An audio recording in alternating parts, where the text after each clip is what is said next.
for Neil, but it's a heck of a big leap for me. Roger, copy that, Bruce. Yeah, we're all crammed into the aft part of the flight deck. You would think with just 4 of us we would be downstairs or something else, but got a pretty good pass going too. Oh, well, that's where the view is, I take it. Yeah, that's where the windows are.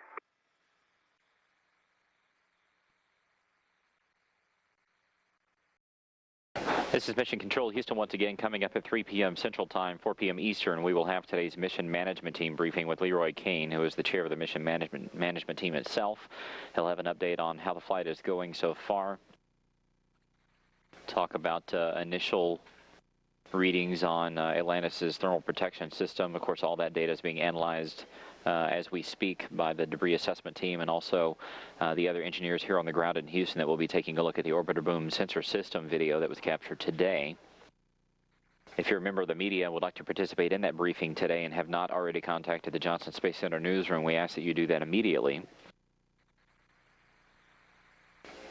So we are going to step away for a bit to bring you today's Mission Management Team briefing from here at JSC. After that time, after it concludes, we will return here to the Mission Control Center for our continuing coverage of STS-135, the final Space Shuttle flight.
Houston, Atlanta. Go ahead. Megan, if you want to, you guys are welcome on board the flight deck. Thanks very much. We are there with you now. You guys look great. Yeah, we're all crammed into the aft part of the flight deck. You would think with just 4 of us we would be downstairs or something else, but got a pretty good pass going too. Oh, well, that's where the view is, I take it. Yeah, that's where the windows are.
Atlantis and TCSAC, we're going to turn on PCS now. We are ready for that.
Well, good afternoon, everybody, and welcome to NASA's Johnson Space Center. We're here for the post-mission management team press briefing, the first of several that we'll conduct throughout Atlantis' mission to the International Space Station, the STS-135 flight.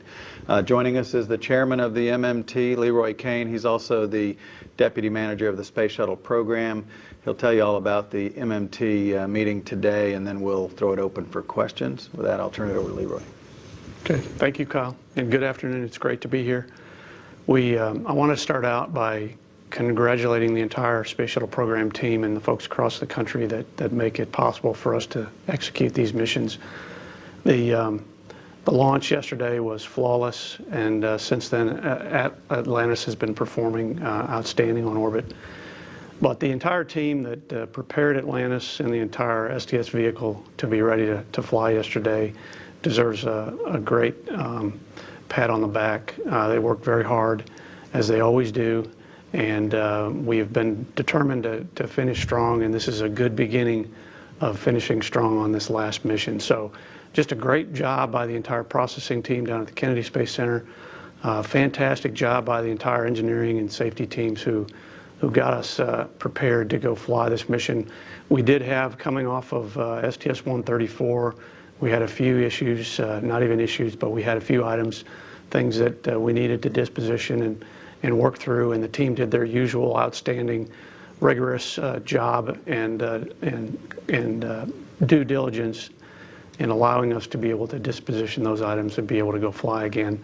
And so again, between the folks that prepare the vehicle and the rest of the team who prepare the crew and the flight control team and the launch team, the engineering team that helps us work through the issues, and the safety team, just across the board, just a fantastic effort by the entire team. And again, in keeping with our promise to ourselves, really, to finish strong. This was a great first step. We really put our best foot forward on this mission in terms of the way we started off the mission yesterday in the launch of Atlantis. The team had to work through a couple issues, and I know you probably heard some talk about those, but the mission operations team did an outstanding job working through and evaluating the weather, and the launch team, the same thing for the launch weather.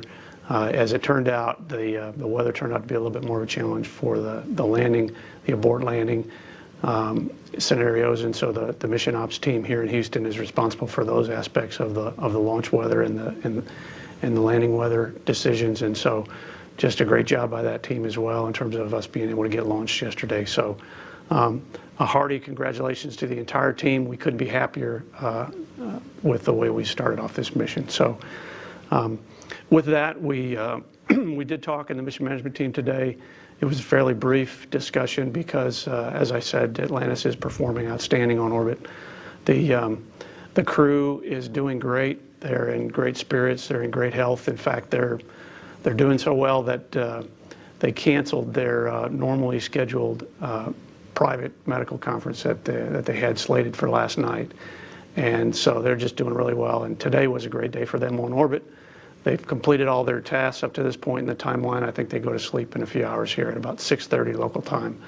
But today the big activities for them were completing the wing leading edge and nose cap surveys that we do on the thermal protection system. And so all of those surveys are complete. The boom is berthed, and the crew is off doing some other activities in preparation for rendezvous and docking tomorrow before they go to sleep tonight. So all of the survey activity went quite well. They were far ahead in the timeline the entire time today. They worked on getting those images downlinked, and so we'll have all of that data on the ground by sometime during the crew sleep period tonight. We'll have the remaining portions of that data on the ground. The other data that we normally have, imagery data from the ground cameras, from the ET umbilical well cameras, the handheld images that the crew takes, what we call the ET digital stills, those are down at the ground. And so we're on our normal timeline where our data gathering is concerned with respect to all the imagery data that we expect to have at this point. So all of that is going very well, and as I mentioned, the crew is had a very full and busy but very productive day, and they've been ahead of the timeline the whole day. So we don't have any issues as far as anomalies. We don't have any anomalies. We don't have any significant issues, in so much as we don't even hardly have anything that can be listed on the funny list or on the items that were trending. And so the vehicle is extremely clean. So we don't have anything in that regard to talk about, and didn't have anything to talk about in the MMT on those items. Tomorrow we look forward to the rendezvous and docking. I think you've probably been told the times for those respective activities. And so just in summary, it's been a great start to this mission, and I couldn't be happier in terms of where we are on orbit. The crew's doing great, the vehicle's doing great, the team on the ground is performing at a very high level, and just very happy to be at this point, and looking forward to docking tomorrow. So with that, I'll be happy to answer any questions, Kyle. Okay, great. As you guys see, we have a fixed microphone, so you're going to have to walk over to it. I know it might be a little exercise, but so everybody can hear you. We'll go around the room here and then take the phone bridge, and start with Mark. Hey, thank you. Mark Carreau for Aviation Week. What would the desired timeline be for the MMT to have all the imagery from the launch damage assessment standpoint assessed, and you're able to make a determination? Well, our desire is is somewhere in the flight day 4 to flight day 5 time frame mark, and I anticipate we'll actually be a little ahead of that timeline in this particular case. I think the team is planning on having as you know, tomorrow we'll do the rendezvous pitch maneuver, and we'll get our great imagery from that, and all of that will make it to the ground by about the time we dock tomorrow, actually. And so the team will start pouring through that data.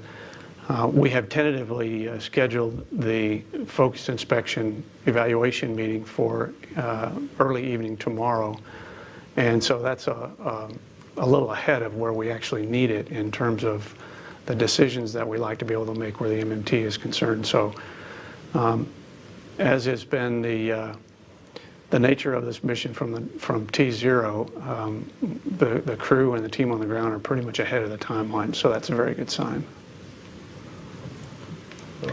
Philip Sloss with NASASpaceflight.com. Could you just provide a status on the SRBs in terms of getting those towed back into port, please?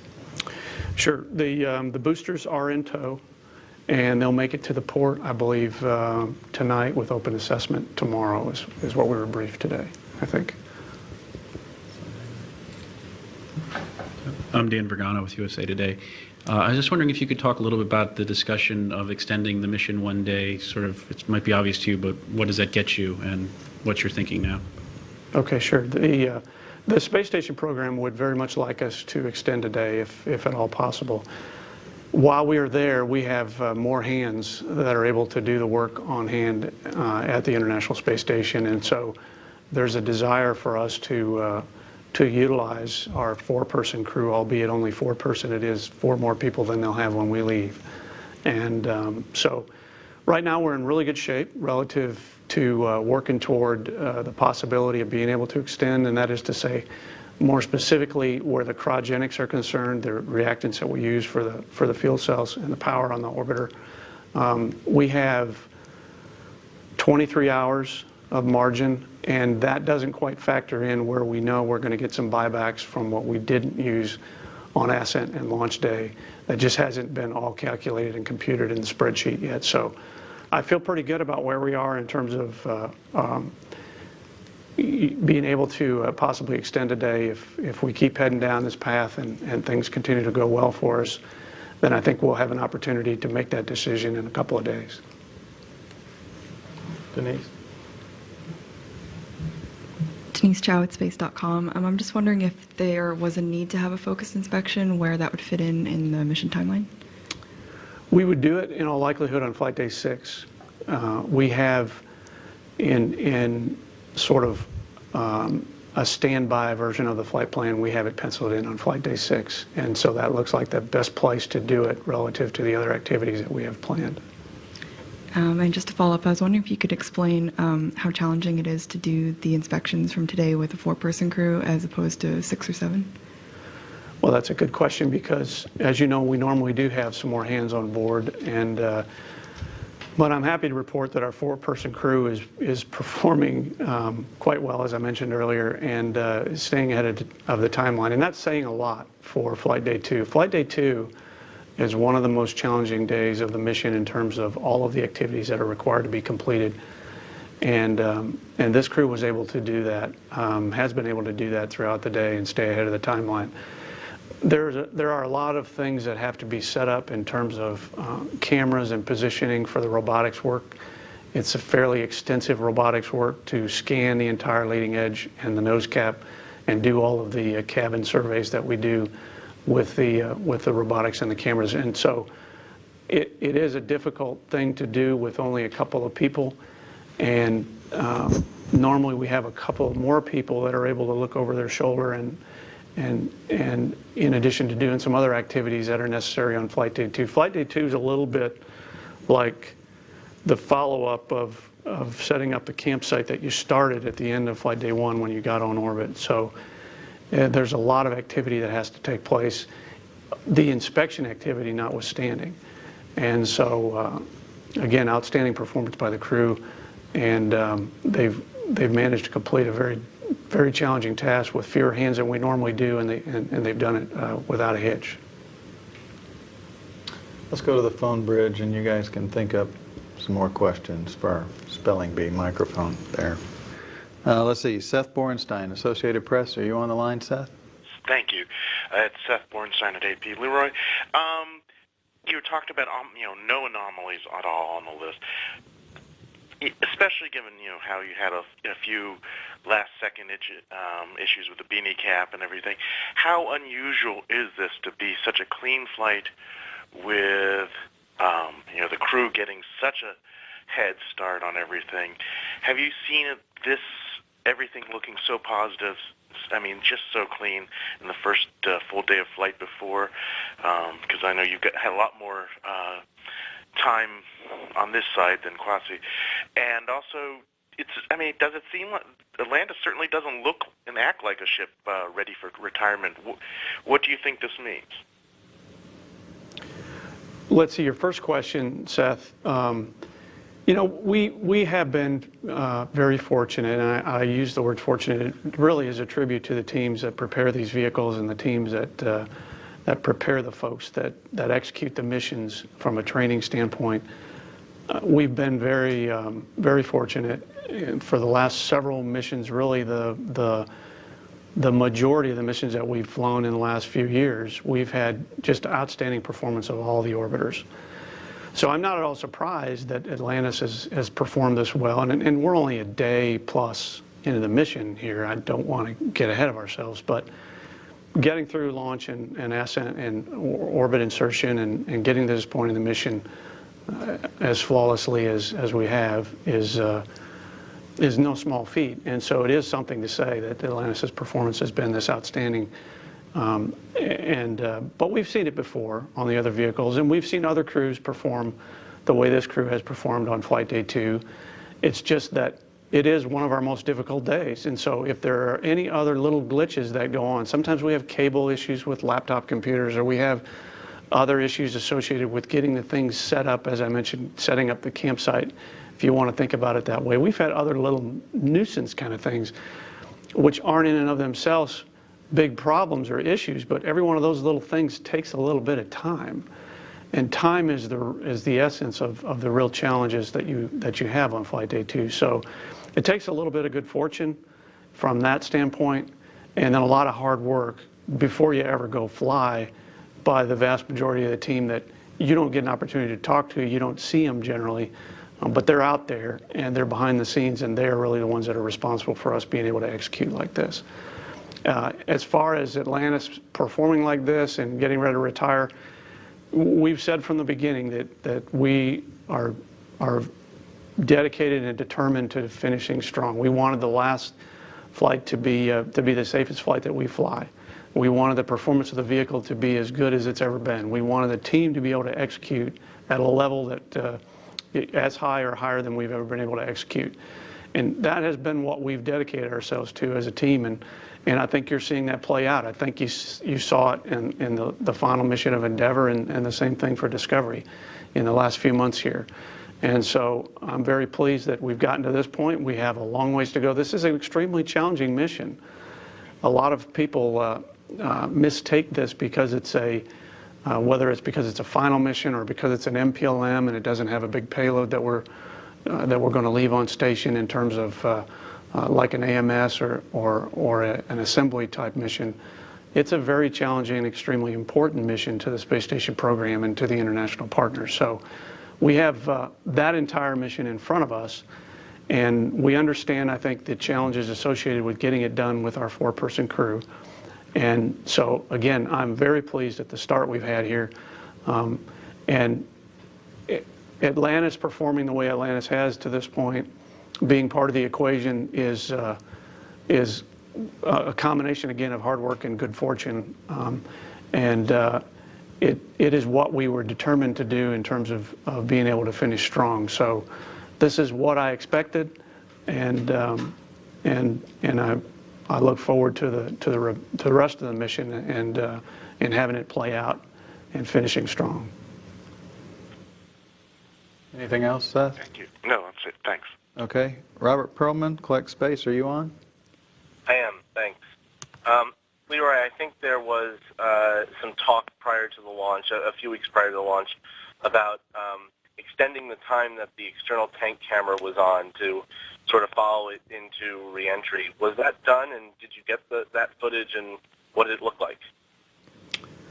It was done. In fact, another thing the team accomplished in a very short period of time, we kind of pulled that on them a little late in the game in terms of making that request. And so, but in their usual fashion, they did an outstanding job in terms of being able to configure the systems before we flew to allow us to do that. And what we're talking about is the feed line camera that we normally have video from during the uphill ascent into orbit phase, and then so that we don't transmit over parts of the world that don't normally want us to have those kind of RF signals transmitted, we turn it off. And in this case, we asked if we could leave it on longer so that we'd be able to see the reentry of the external tank.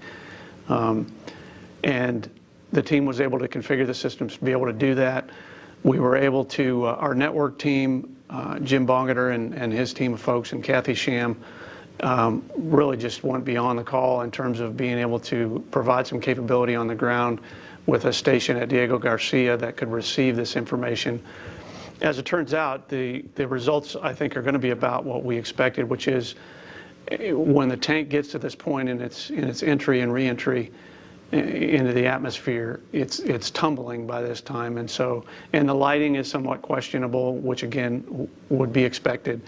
So the information that I have is that we have captured the data from Diego Garcia.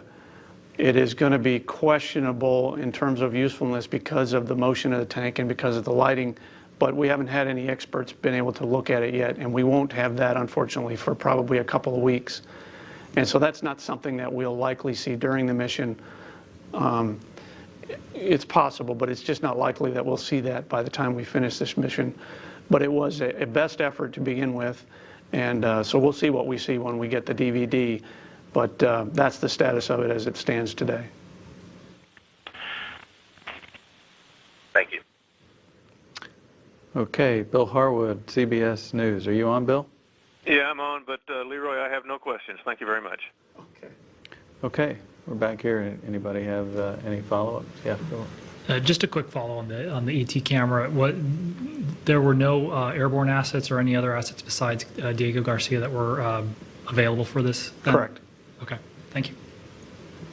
Okay, seeing no more questions, just a couple of quick programming notes. As Leroy mentioned, the crew heads to bed about 6:30, and of course we'll do the flight day highlights package starting at 8 o'clock Central Time on the hour, except for the one time that we will play the Space Shuttle program video, the Launching Our Dreams. If you haven't seen it, it's about 30 minutes. It's quite good. Atlantis docks to the station just after 10 Sunday morning.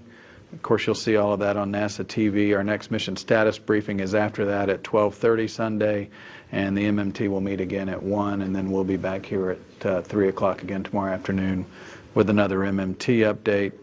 And of course, the team is watching over the rest of the cruise day, and the crew wake-up time tomorrow is 2:29 a.m. Sunday Central, 3:29 a.m. Eastern. So we'll head back to Mission Control and back to space. Thanks a lot, everybody.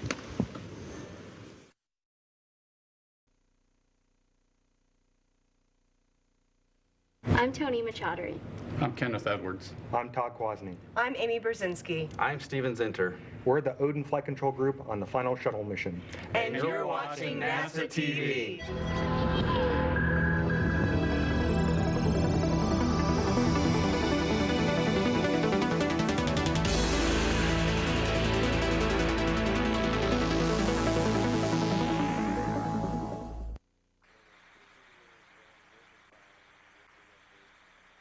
This is Mission Control Houston. Welcome back to the Space Shuttle Flight Control Room.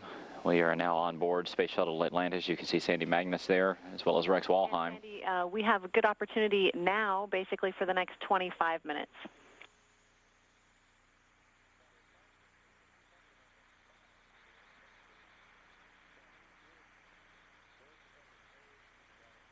Okay, Megan, that's sounds great. In that case, if you don't mind, we can send our ascent video from yesterday down, starting now.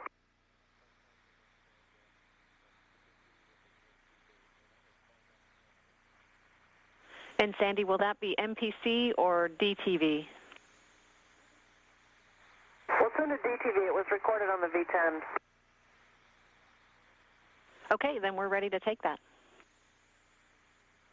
Okay, on a related topic, since you brought it up, we do have the MPC set up, and if you wanted to do a test drive of that at some point this evening, that would work for us as well, but I know you have to swing it from the station room, so we'll just offer it up if you'd like to try it later.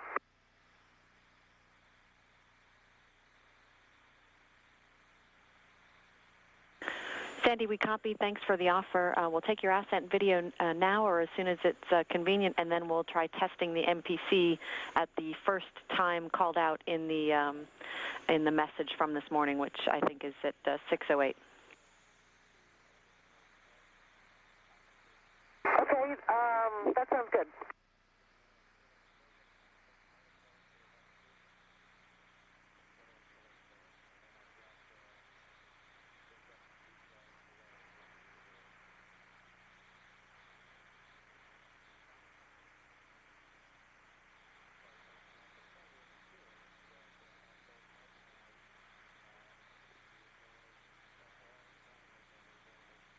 Okay, Megan, you should be getting something with orange suits in it now over the DTV.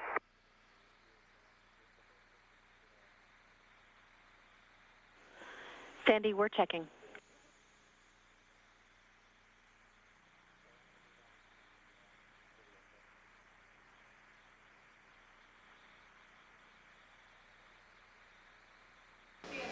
This is Mission Control Houston. The crew of Atlantis now playing back their onboard launch video that was taken yesterday during Atlantis' ride up into space. Over to MPC and give it a try. That sounds great. So we will watch along as the crew shows us their launch highlights from yesterday. That is Doug Hurley there on the far left, the pilot of STS-135. Back behind him, Sandy Magnus. Sitting beside her is Rex Walheim. You see the solid rocket boosters ignite there. Just out of frame is Chris Ferguson.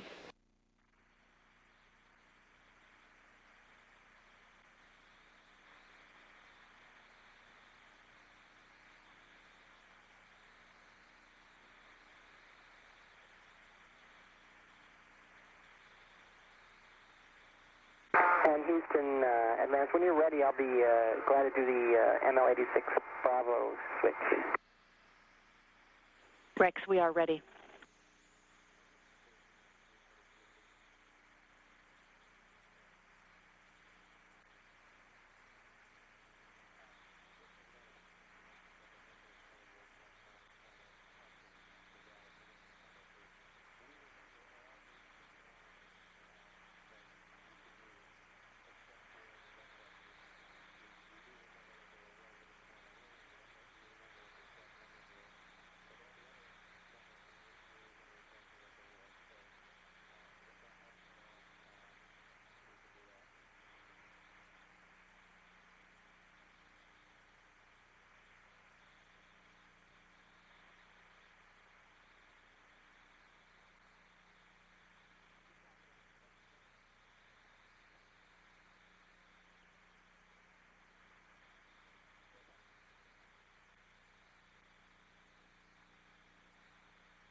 The crew of Atlantis continuing to play back this video on board the shuttle yesterday as it lifted off and headed into space. It's giving you a sense of exactly what it's like to be on board the shuttle as it heads up into orbit. You see the flash of the solid rocket boosters there separating from the shuttle and the external tank.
You can see the sunlight and the shadows are beginning to rotate around as the shuttle rolled to a heads-up position.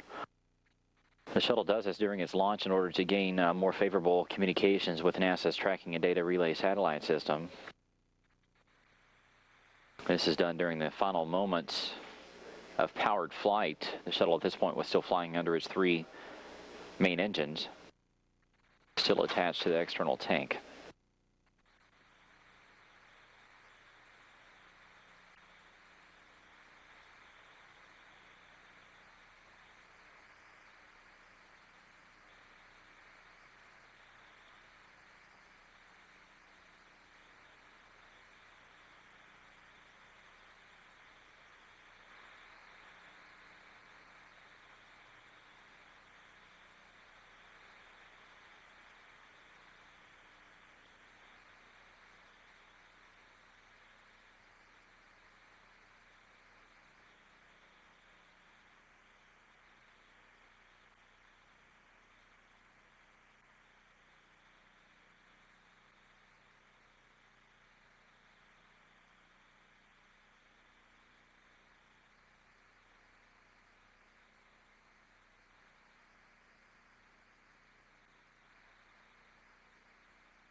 And there goes main engine cutoff.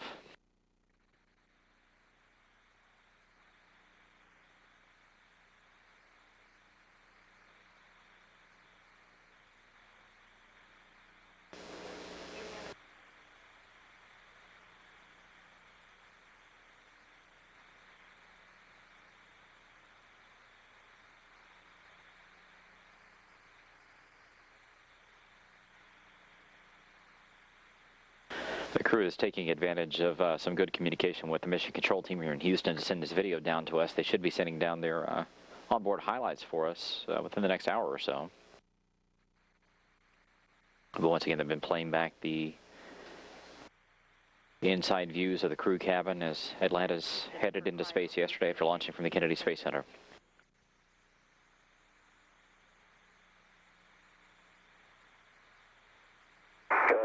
We called you off of the Tank 3 cryo sensor check earlier today. The pressures are good now in Tank 3, and you can run that procedure for Tank 3 at any time. You can do it now or pre-sleep, whatever suits you. And that procedure is found in the orbit ops on 6-9. Okay, we'll do 6-9 for Tank 3, and we'll do it here in a few minutes, Megan. Thanks.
can reconfigure for MPC and then try and send some playback down over the HD link. Sandy, we're ready. We have about 8 good minutes. Okay, we'll be with you in just a second. This is Mission Control Houston. The crew continuing to play back some video footage for us of life on board the shuttle. Just a few minutes ago, you saw their ascent video taking a look inside the crew compartment as Atlantis went uphill into space. The teams here in Houston going to get the communications lines reconfigured for the next few seconds, and then we'll take down some high-definition video from the crew.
And Houston, Atlantis, good O2 tank heater sensor check for tank 3.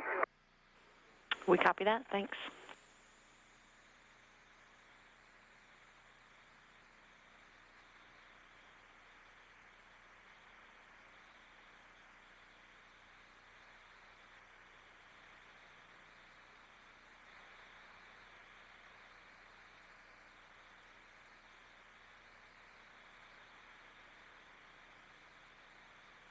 Houston, coming down right now. If you see it, is just prior to our NC2 burn this morning. We don't see it yet. Stand by 1.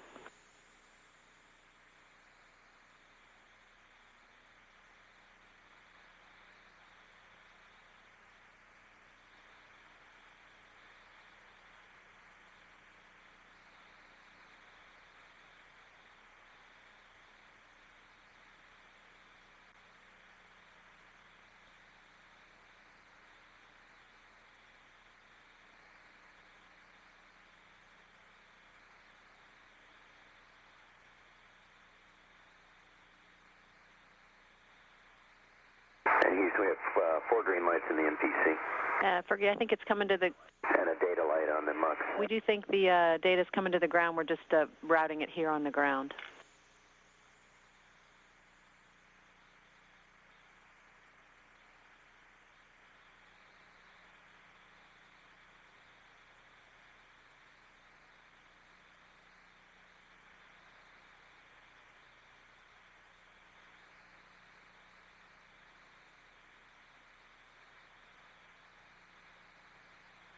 Once again, we're standing by to get some high-definition video from the crew of Atlantis, taking a look at one of the course correction burns that was done earlier.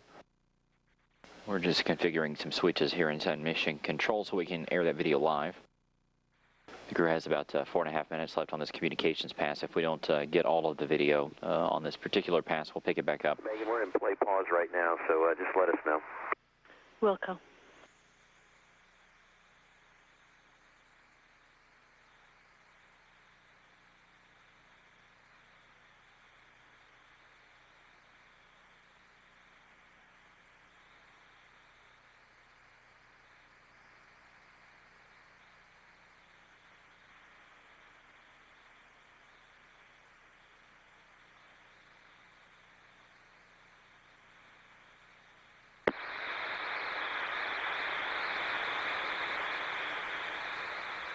Houston,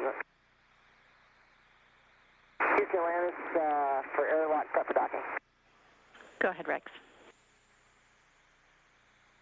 Yeah, that checklist is complete. The only delta is step 5 was not required because the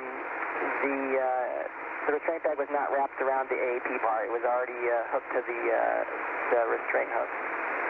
I'm sorry, to the restraint D-ring hook.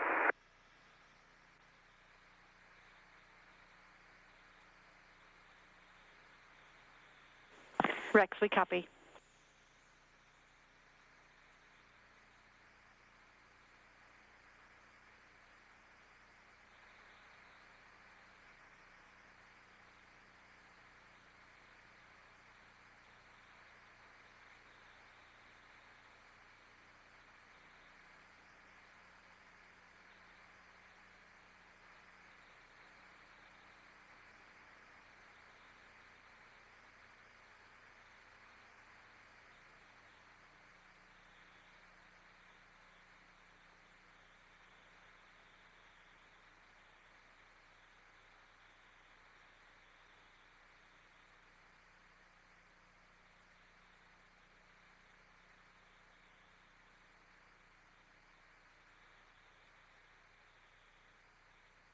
And Atlantis, looks like we're configured correctly on the ground now. You can press play.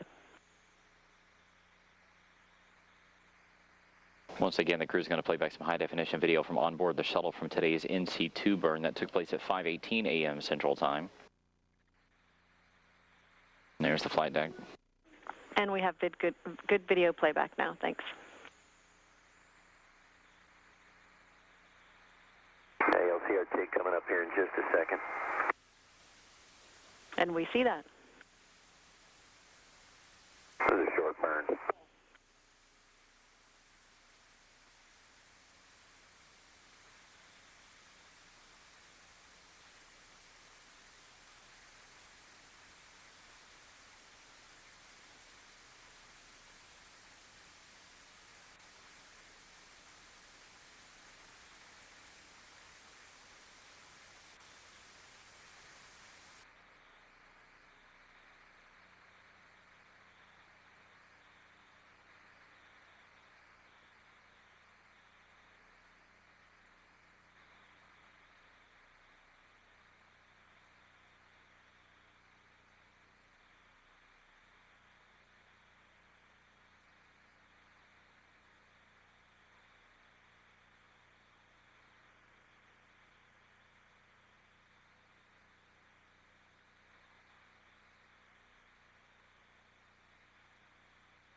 And Atlantis, you can hit pause on the playback. We're going to lose it in about 20 seconds. The next opportunity will be at about 6 even.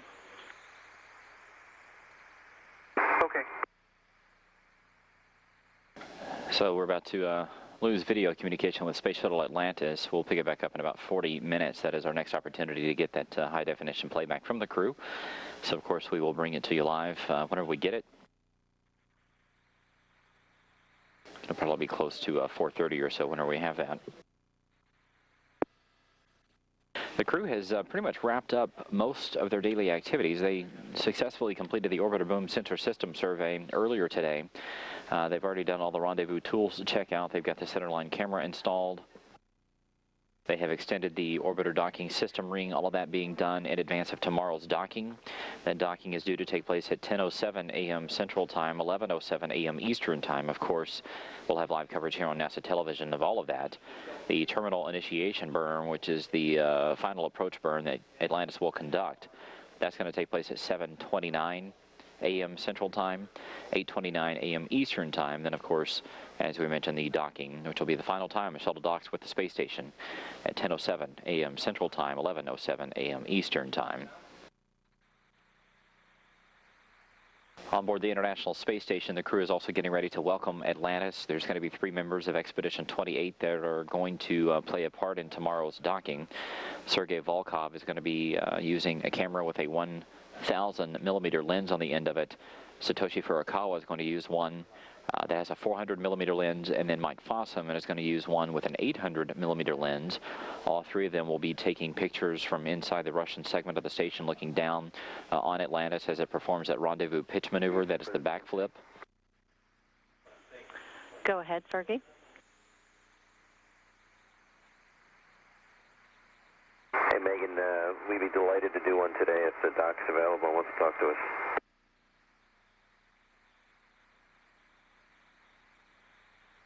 And Fergie, would you like to do that early? That would be that would work fine for us. It'll be on your call. We show it about an hour and 15 from now per the plan. Yeah, I think we're pretty well caught up or ahead here. So anytime in the next 40 minutes or so is fine. Okay, we'll put that in work now and give you a call when we're set up.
The crew of Atlantis is going to be taking part in a unique meal coming up on the 14th. It's going to be called the All-American meal. This is going to be done on July 4th, one of the days that this mission was originally going to be flying on, but of course it was bumped to July the 8th yesterday, and since it took off as expected on July 14th, the crew is going to be gathering together and sort of eating some All-American fare. As part of our NASA Behind the Scenes series, we went into the food lab here at the NASA Johnson Space Center to take a look at exactly what kind of food is on the menu, and also talk to Vicki Claris, one of the food scientists who is inside that lab that helps prepare the food for the crews, to talk about some of the challenges about creating this barbecue in space. Is not exactly the same way that you would do it here on Earth. So we're going to take a look at that video now, and we'll provide you some more information on the back end of it about how you can follow along with the crew as they eat this All-American meal coming up on the 14th.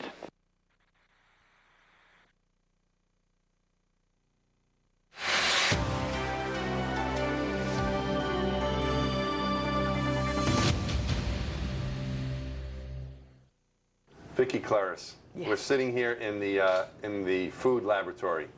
It's not like a laboratory with like test tubes. It's a place where we get to come for lunch, right? When we're testing our food. That's the lab part of it, I guess. We're going to test our food. So why are we doing this today? Well, in honor of the last shuttle flight, we're going to have what we call an all-American meal. Originally, this was planned as a July 4th meal when the flight was going to be going during July 4th. You should have known better to plan like that, because you know what happens when you plan. But now that the launch has slipped past July 4th, it's now called the All-American meal. Okay. And so we're going to offer an opportunity for the public to see some of what the crew's going to be eating on orbit so that they can eat like the commander if they would like to during the flight. On the 4th of July. So we can kind of, this is like a 4th of July meal that's going to be eaten postponed. On like July the 14th. It's something like right? that, 10 days after. That's okay. All right. So that's what, now there's some, you said it was an all-American meal. Yes, so we have barbecue brisket. You're right. Yes. But I also see, it says there's barbecue, I don't know if you can see this, or man, if you can zoom in, it says barbecue, but there's also some funny language on the bottom there. That would be Cyrillic. Cyrillic, which is Russian. So even though it's an all-American meal, it's translated so the Russians can have it too. Is that what the story is? Exactly. All right, okay.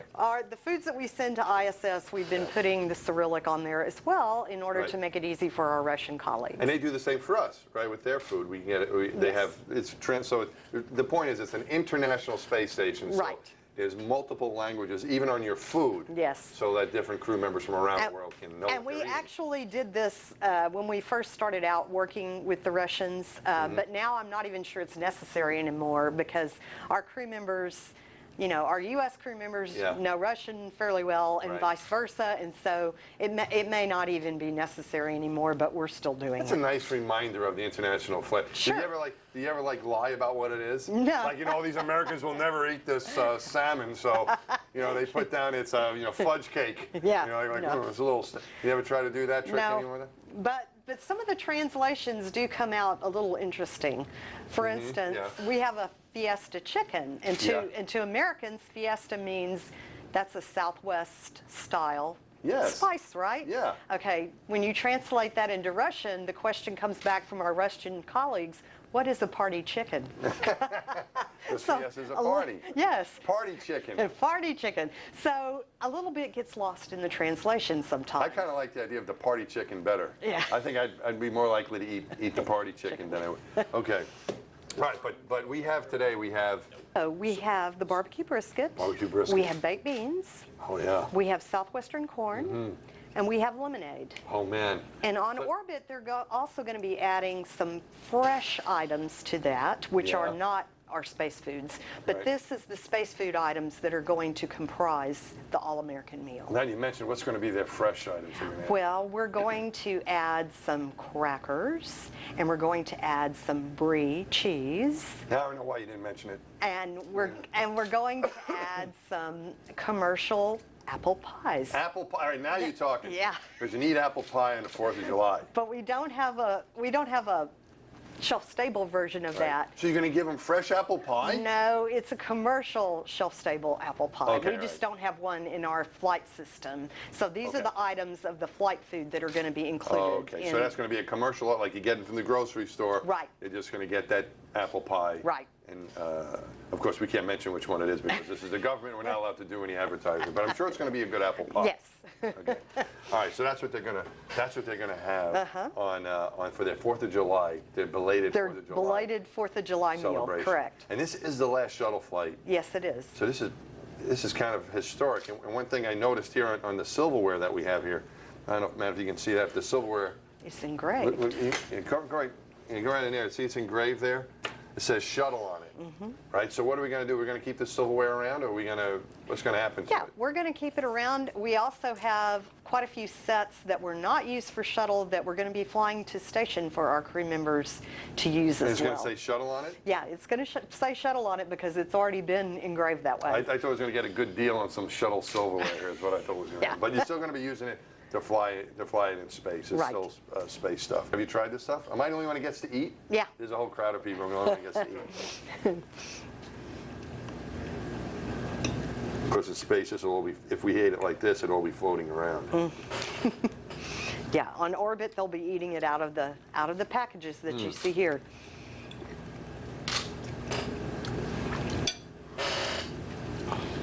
As usual, that is delicious.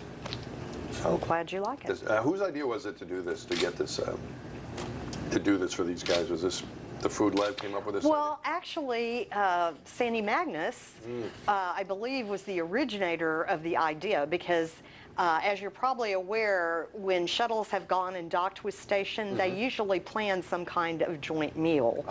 And so Sandy, being a member of the 135 crew, she was trying to think of a joint meal to plan, and because of July 4th, she came up with the idea for a July 4th meal, and that's that's where this originated. Okay. And Sandy has been a long-duration crew member Yes. as well, so She's probably thinking that way. Right. Those other guys are probably like, oh, we don't care what we eat.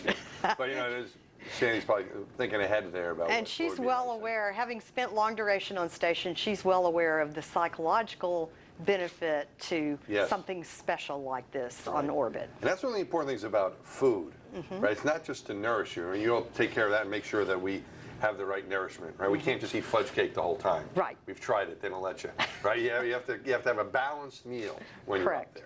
But it's also the comfort. It's like kind of nice to. It makes you remind you of home. It's soothing, right? You get much get like this. It's a psychological thing. The psychological aspect of food has become a lot more predominant now that we've gone to long duration flight. I mean, you know, obviously I came to work here early in the shuttle program when all we were doing was very short duration flights, and the psychological aspect of food was not. They didn't care. Yeah, they didn't care. Give 'em It's like a camping trip. A jar of peanut butter and a loaf of bread or whatever, they'd be fine. But as we, you know, as we went into NEAR, the Phase 1 program, and now into our 6-month stays on the ISS, the psychological importance of food to the crew members has become quickly very obvious to them. And that was something, you know, it was an education for the crew members to learn the psychological importance of the food. And then we had to educate management of the psychological importance of the food as well, so that they could be sure that the food gets there on time, that they get their special requests and things like that. That's very important for morale and getting your job done. And it's, you know, we do these training exercises where we go out on the National Outdoor Leadership School or survival training. You know, not survival training, you don't have food, but when you go on some of these training trips we go on, you're out there for more than a few days, you start realizing the importance of morale. And food really impacts morale, having something that you enjoy eating, having a meal together. That is very, very important. That's what we find even on our shuttle flights that are a couple weeks. It's important and to help you get your job done. Making sure you have stuff that you like, that you enjoy. It kind of connects you with the Earth, you know, and what it's important. When I was a kid, we used to think astronauts were eating out of tubes, and I guess they did back in the, they did in the Apollo days. Back in the day, they did. They actually did eat out of food. And at some point, we changed from the tubes to regular food. Did that happen during the shuttle program then? Well, it happened much more extensively during shuttle. It actually started occurring during Apollo and Skylab. Of course, Mercury and Gemini early on were exclusively the cubes and the tubes. But slowly over time it evolved, and as we went into shuttle, you know, we expanded the menu. But then when long duration spaceflight came along, we really expanded the food list, and we're up to about 180 different foods and beverages on the U.S. side now. On the U.S. side. Now that doesn't include any of the Russian, Japanese stuff, because there's a lot of good stuff over there too. Yeah, they have quite a bit of products as well. So. Have you got the Italians in the act? No, Italy has some pretty good food. Yeah. Have you gotten the Italians in on the act? Well, not so much yet. They have maybe just for some fresh items on a single flight, but we haven't really gotten them into the act of providing, like, we have the French items and some German items that are provided on a routine basis. But the Italians like what do you have from the French and the Germans? What do you? Well, the French actually have their canned entrees. Wow. And actually, they were designed by a chef, and so they're quite good. This is pretty fancy pants stuff. Yeah. Yeah. This is look how good that plate looks right there.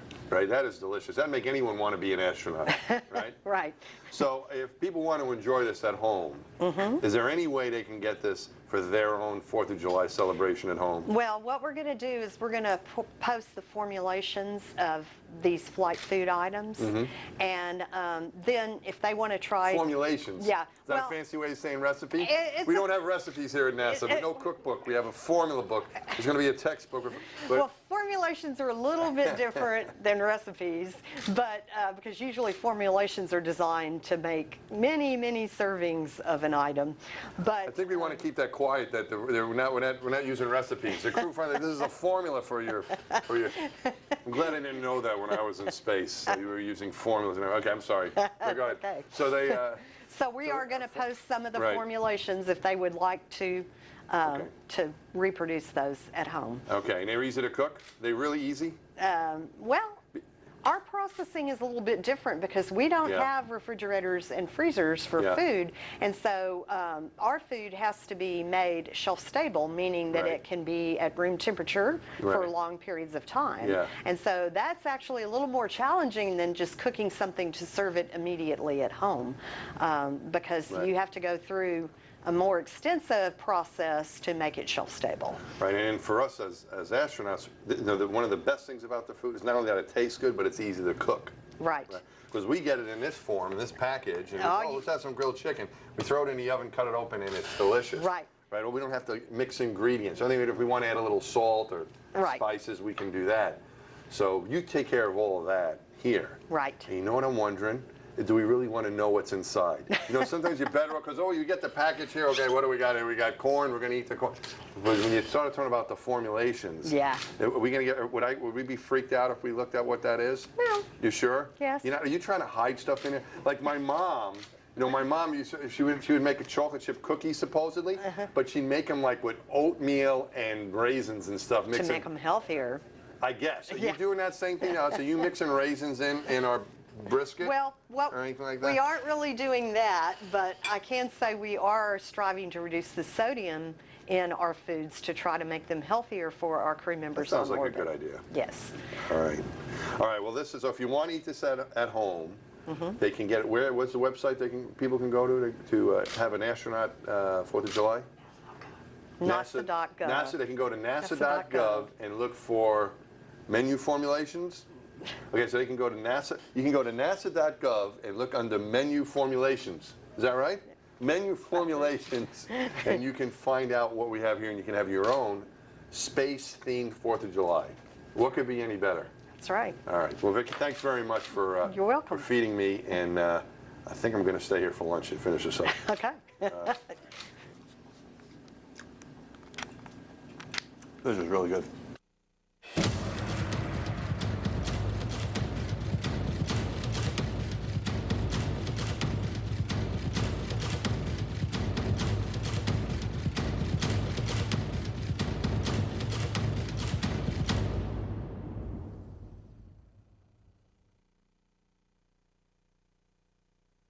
So if you would like to take a look at those recipes or formulations, as NASA calls them, you can just log on to the NASA website at www.nasa.gov/shuttle. Once again, it's www.nasa.gov/shuttle. Just go all the way down to the bottom of the page under Shuttle Features, and you will see the All-American Meal story there. Just click there. There will be a story you can read about what Massimino just showed you, as well as a link inside that story where the actual menu formulations are. Of course, things are not in cups and teaspoons. That would be a little too easy for NASA. Things are in different grams and measurement like that. But if you're a cook at home, we're sure that you can figure it out. So once again, nasa.gov/shuttle. Just go down to the bottom of the page there. You will see the Shuttle Features section. Just click on the All-American Meal story. It is right there on that page.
The Space Shuttle right now up above Australia, heading up toward the northeast. The shuttle's orbit 200 miles, about 139 miles right now. Within that orbit, it's right at 182 miles. It's going to be crossing over the Pacific and then heading up over parts of North America and then down over the middle of the United States, including what looks like Kansas and also Arkansas and the on down parts of Georgia and Florida.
Atlantis Air to Ground 2 is returned to nominal ops.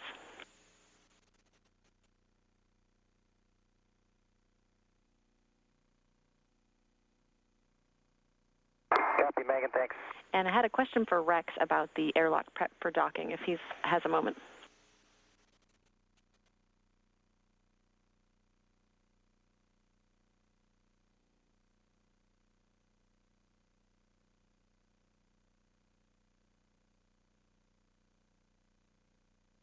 And go ahead, Megan. Hey, Rex, I'm sorry to call you about this again, but we didn't completely understand your call down earlier about airlock prep for docking, that step 5 was not required. Can you describe that to us again, please?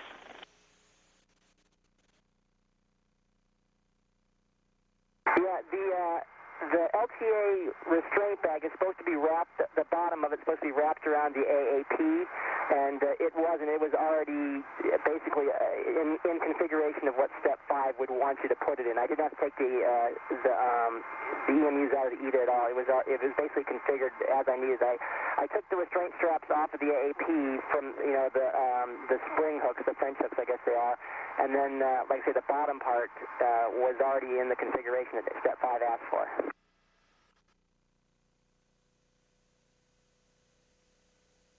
And Rex, was that for both suits? Yep. And I'm not complaining. That made my job easier. Okay, we copy. I'm just checking with EVA to see if he has any other questions. Okay, Rex, thanks. We have everything we need. Also... because Grant knows how much I like doing that. Copy that. Also, you guys are go for Outlook, and you can swap cards in the KFX machine. Okay, copy, thanks. And your timeline summary for tomorrow, message 5, is on board. Okay, we'll get it.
Houston, Atlantis, interconnect return at on time. And Chunky, we are ready for interconnect return.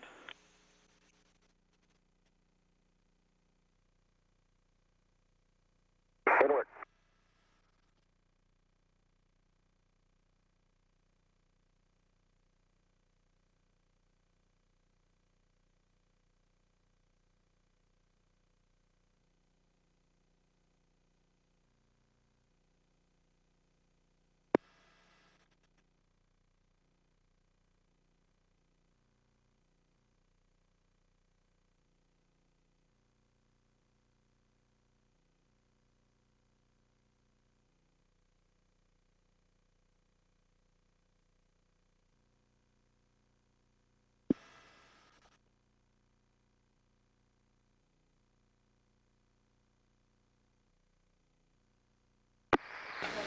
This is Mission Control, Houston. The crew of Atlantis has a little bit more than 2 hours to go before they will turn in for the day. Their bedtime is coming up at 6:29 p.m. Central Time, 7:29 p.m. Eastern Time.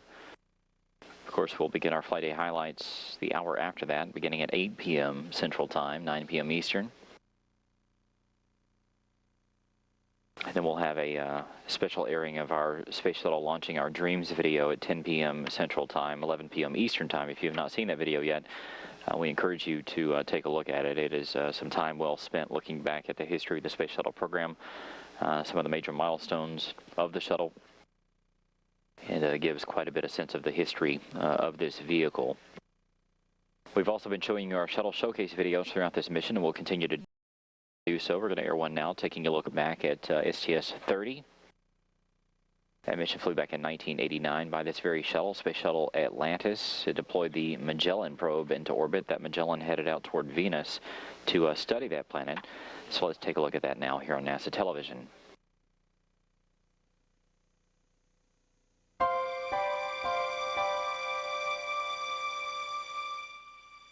May 4th, 1989.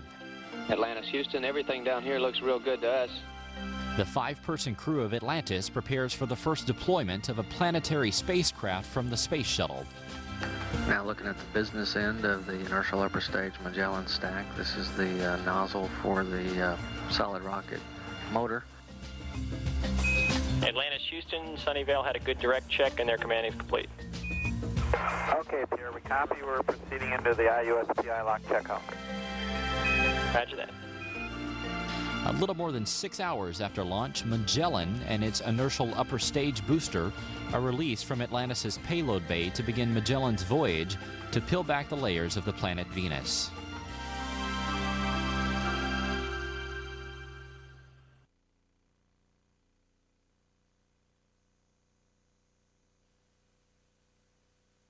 Atlantis, Houston, I have your cryo config whenever you'd like to take that.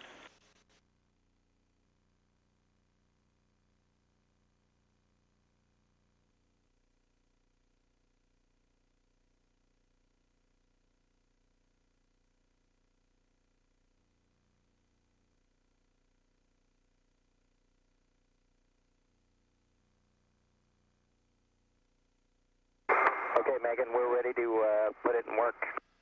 Okay, starting on A11. We're ready on A11. On A11, cryo tank 4 heaters, O2, H2, Alpha, and Bravo, 4 switches to auto. Okay, cryo tank 4 heaters, O2 and H2, all 4 switches to auto.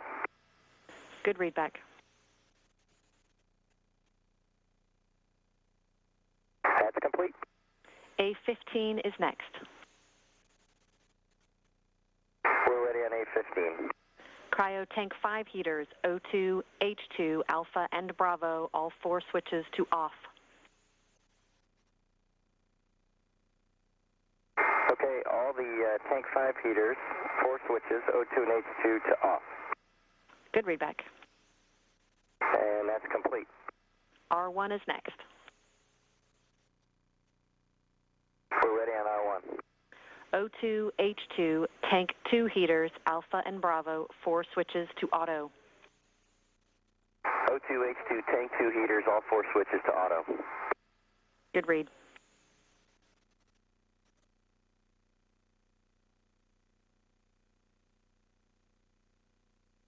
That's complete. O2H2, tank 1 heaters, Alpha and Bravo, 4 switches off. O2 and H2, tank 1 heaters, all 4 switches to off. Good read.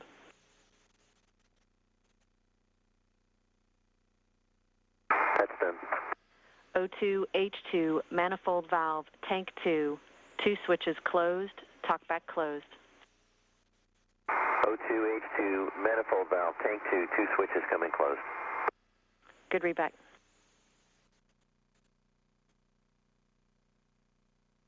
That's complete, Megan. Okay, that's it for cryo config. I have some pod heater reconfig on A14.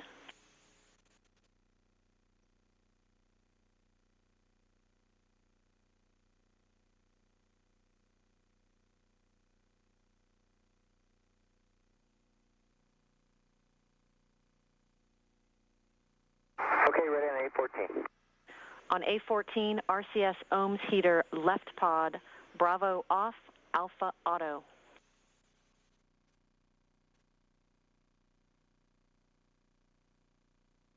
Okay, the left pod, we're going to take Alpha off and Bravo to auto. Negative, left pod, Bravo off, Alpha auto. We're just testing now.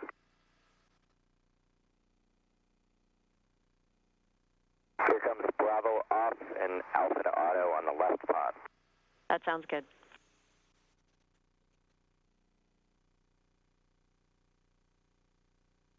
Okay, that's complete. Right pod, Bravo off, Alpha auto. Bravo off, Alpha auto on the right side. Good read back.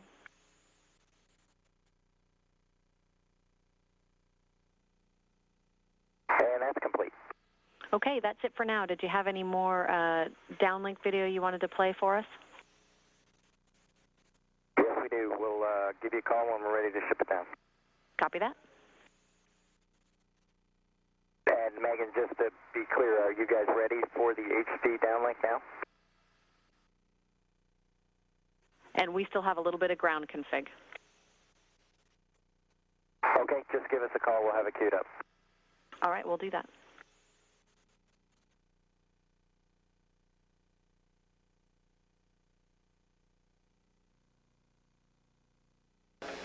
This is Mission Control, Houston. Out of all the traditions and history inside the Space Shuttle Flight Control Room, one of the more important ones to the team here are these roses that arrive during every single mission. The Shelton family up near the Dallas-Fort Worth Metroplex has sent these roses to the team here in Mission Control during every single flight since STS-135, which was back in 1988. So for 110 missions, these roses have been a part of the team here. It is something that they look forward to every single time. It would not be a Space Shuttle mission without these roses arriving. We were surprised a bit yesterday whenever they arrived on launch day. That is the first time that has ever happened. But the family, the Sheltons, they sent us a very nice note. We're going to read it to you now. The note says, to our good friends at Mission Control and the crews of STS-135 and Expedition 28. What a warm sight, Atlantis, the first orbiter seen in person by the Sheltons during a surprise visit to the Dallas-Fort Worth International Airport. Every second of this mission is exciting, thrilling, sad, and poignant. The handprints and heartprints of so many touch every surface, every moment.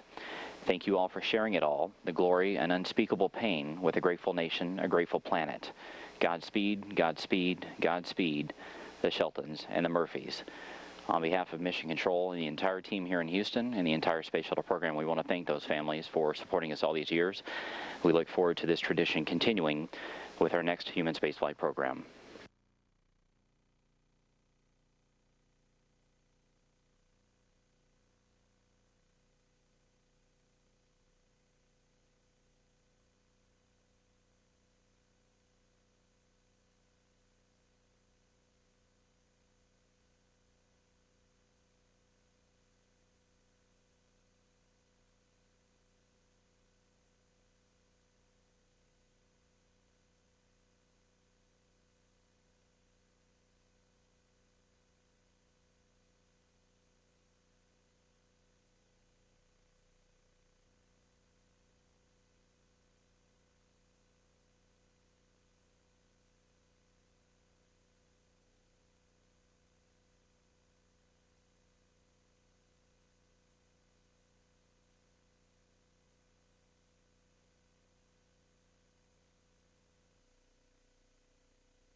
Here in the next couple of minutes, the crew of Atlantis is going to be sending down some high-definition onboard highlights for us. They're getting configured on the shuttle. We're getting our systems configured here on the ground in Houston, and we should be bringing that to you live here shortly. I think we're configured on the ground. If you can hit play pause, then we can verify we have an image before having you hit play.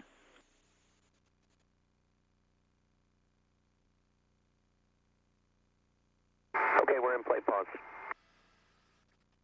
We're checking.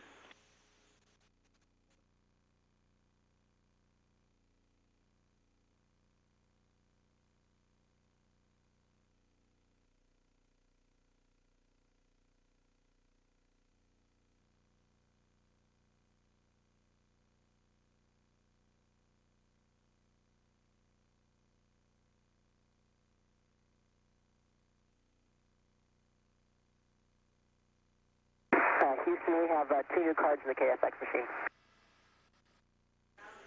Copy. We'll go take a look. Thanks.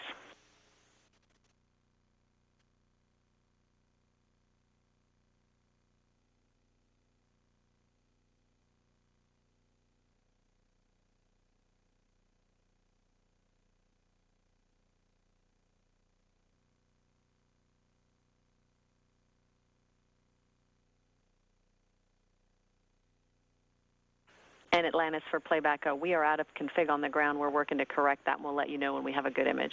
Sorry for the delay. Not a problem.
Atlantis for playback.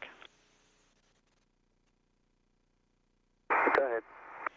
Can you verify for us that you still have 4 good lights on the MPC and the data good light on the MUX?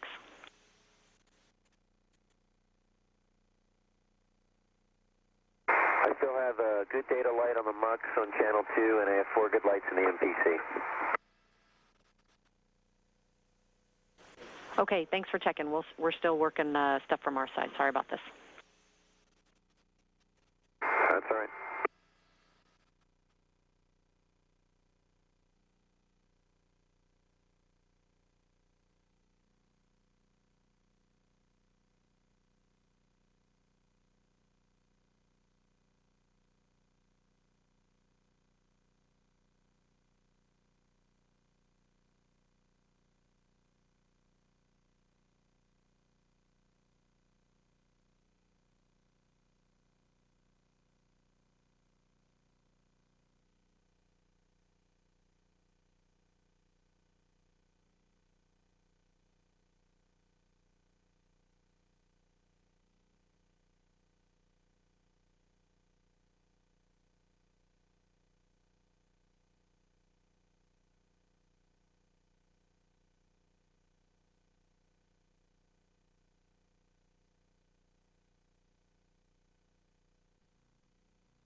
Atlantis, Houston for playback. Go ahead. To help us with our troubleshooting, can you take the camcorder to live mode, please? Absolutely.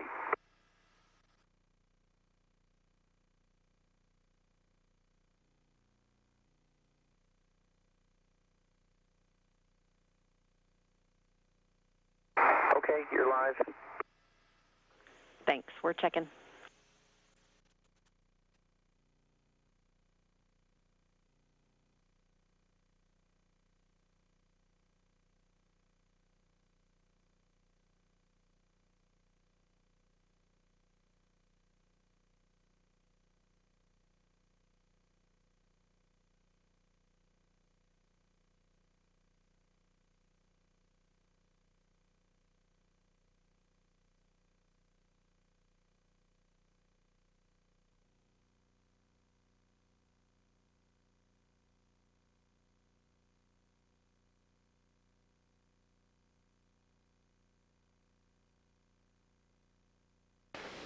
This is Mission Control Houston. The ground team here still configuring everything, trying to get this HD signal down from the shuttle. Working out a few kinks in the system, and then we should be able to see the crew's highlights, taking a look at some of the activities on board the shuttle today. Of course, as soon as we get the issues figured out, we will bring it to you live here on NASA television. And of course, you can see the video highlights in today's flight day highlights, which will begin airing at 8 p.m. Central Time.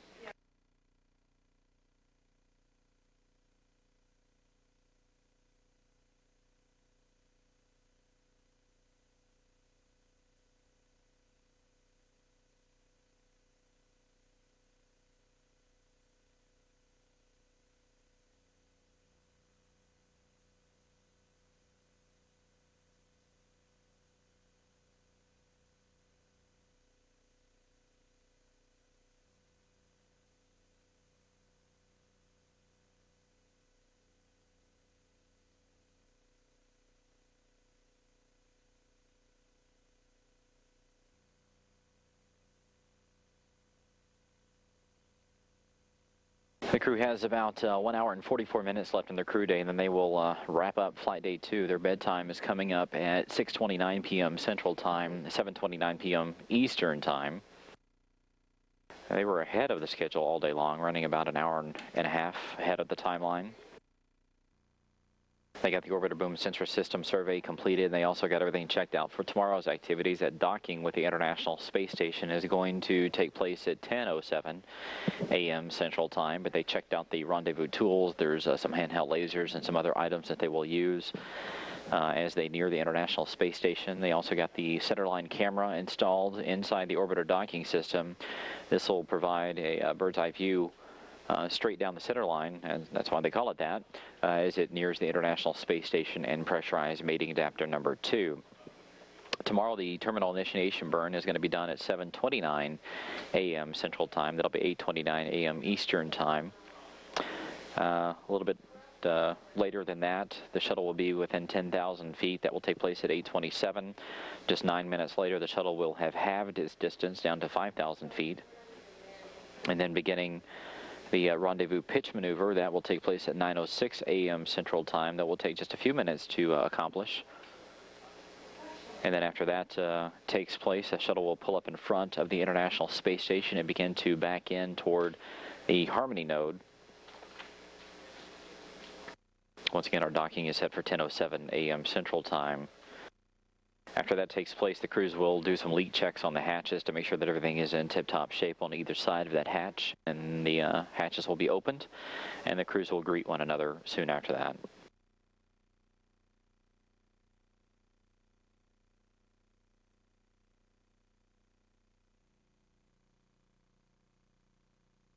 There is a shot of the Instrumentation and Communications Officer here inside Mission Control. This is called INCO. Their colleague down the hall is called the Communications and Tracking Officer. That is the CATO position, but the INCO officer is in charge of all the different antenna and the high and low data rate communications with the shuttle. It's a extremely complicated system coordinating all this different communications and stuff, but that Eco officer is working right now to figure out the issues that we're having with the high-definition playback from the shuttle.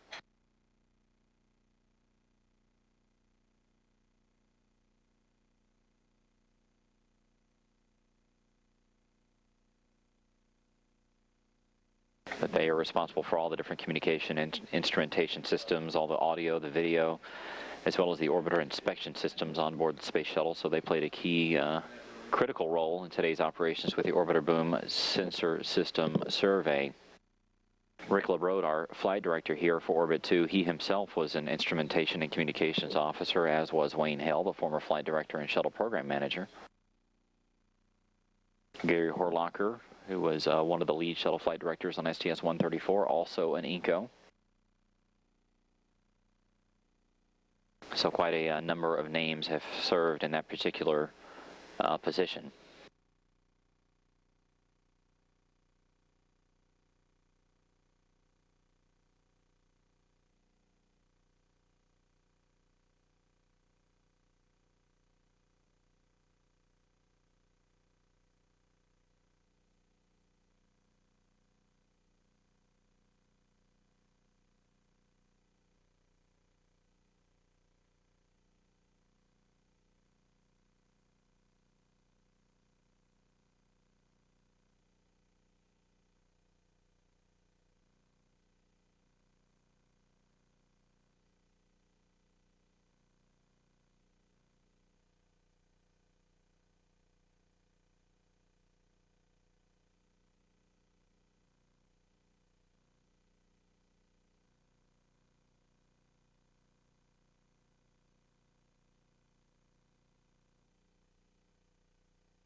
Here's a shot of another position here inside Mission Control. This is the Flight Activities Officer. It's Greg Whitney serving in that role today. FAO has an important role. They do all the pre-flight planning and coordination of all the different crew activities. That's part of the flight plan, so they basically set up what the crew schedule is going to be. And of course, that is an ever-changing and extremely challenging job throughout the entire mission. They monitor all the different execution of all the different timeline activities, making sure that the crew is staying on schedule. And they also work to replan the day's activities during Orbit 3. They're also responsible for executing all the different transfer of the data, whether it's email or some of the documents or whatever it may be that the ground team sends up to the shuttle. They're also the overseers of the execute package that gets sent up to the crew every single day. Throughout this entire 135 mission, we're going to keep showing you these different positions here inside Mission Control in this room and down the hall from us in the International Space Station room, just giving you a behind-the-scenes look of all the different people that make this mission fly. Of course, for every person that sits here in the room, there's an entire back room of support personnel that are helping the people in this room, the front room, get their jobs done. So quite a network of professional and dedicated people that have worked the majority of their careers on this Space Shuttle mission.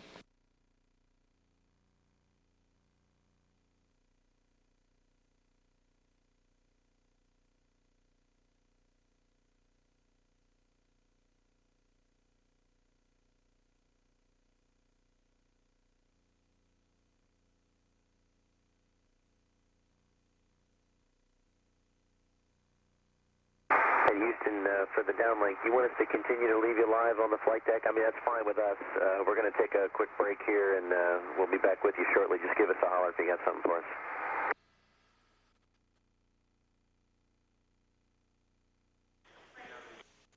And Fergie, I'm getting some words.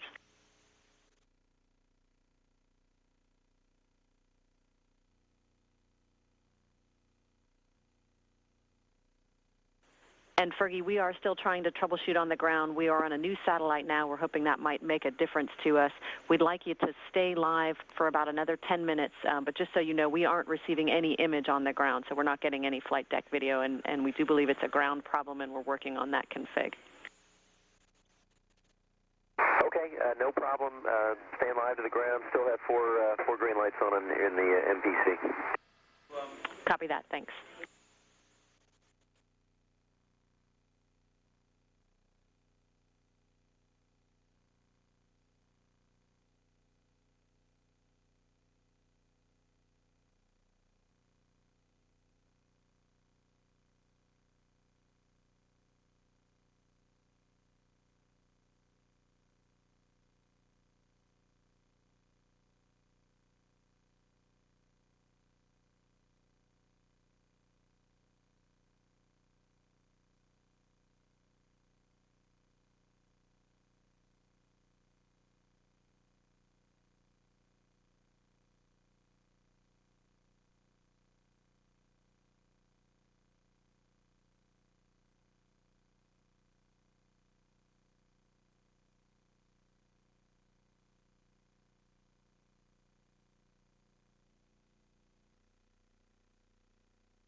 Houston Atlantis, AEM status check.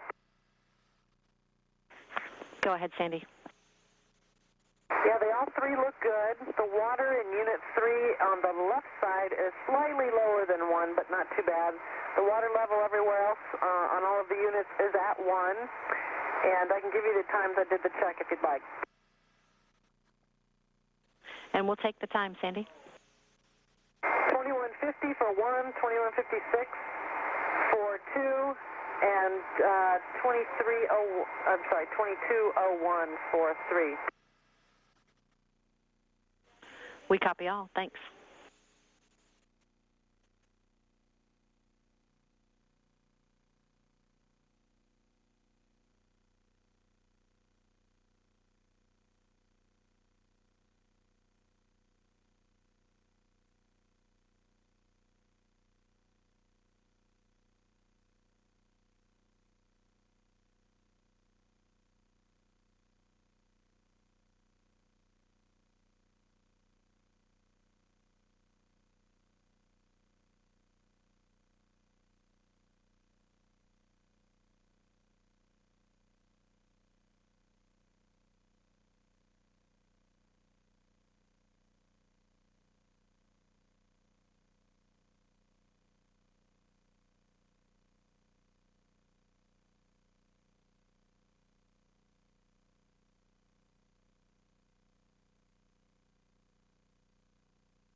This is Mission Control, Houston. As you can see, we're still working on this HD video issue that was live video from on the flight deck of Atlantis.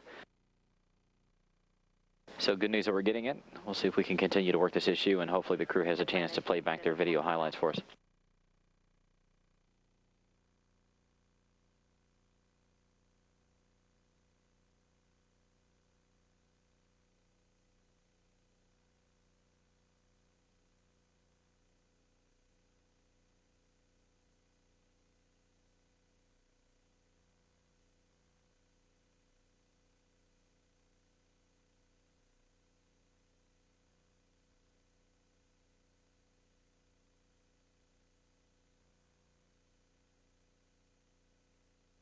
Megan. Fergie, we do at last have an image on the flight deck, and we can take playback if you'd like to send it. We have about just under 20 minutes of KU at this time. Okay, we'll cue it up, and here it goes.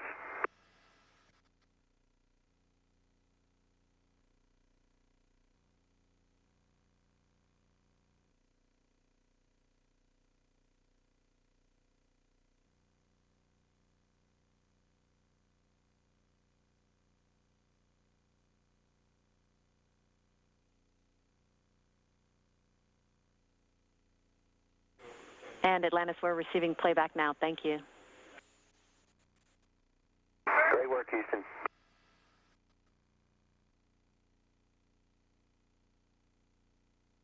So the instrumentation and communications team inside Mission Control has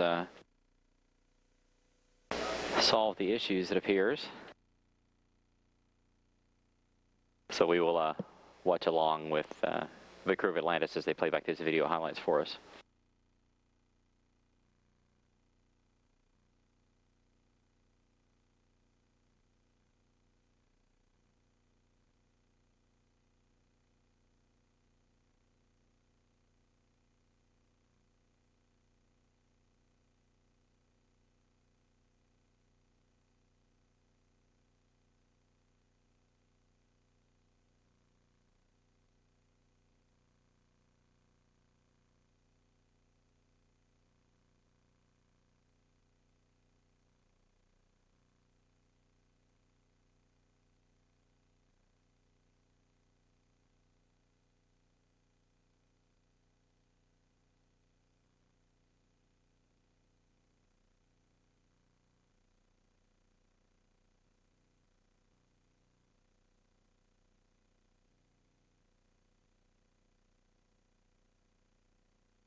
The crew playing back some video footage from on board the shuttle today as they perform the orbiter boom sensor system survey.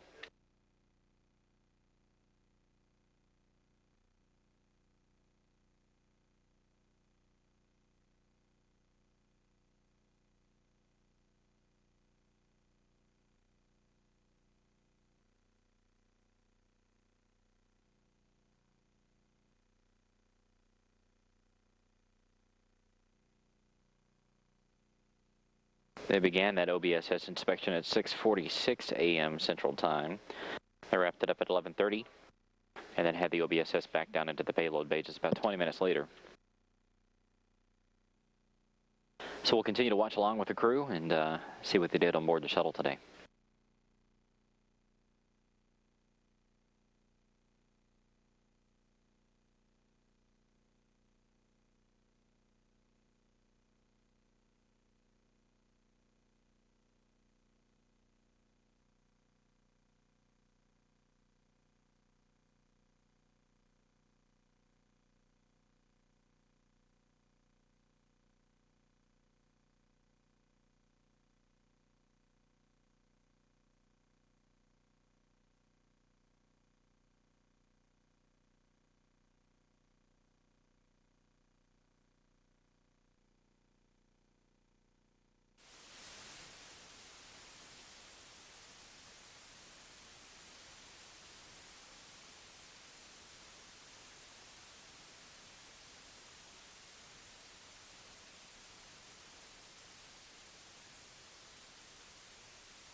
Okay, Megan, I'm going to stop it here shortly, and then take me just a moment to reconfigure to another tape from some of our payload activity.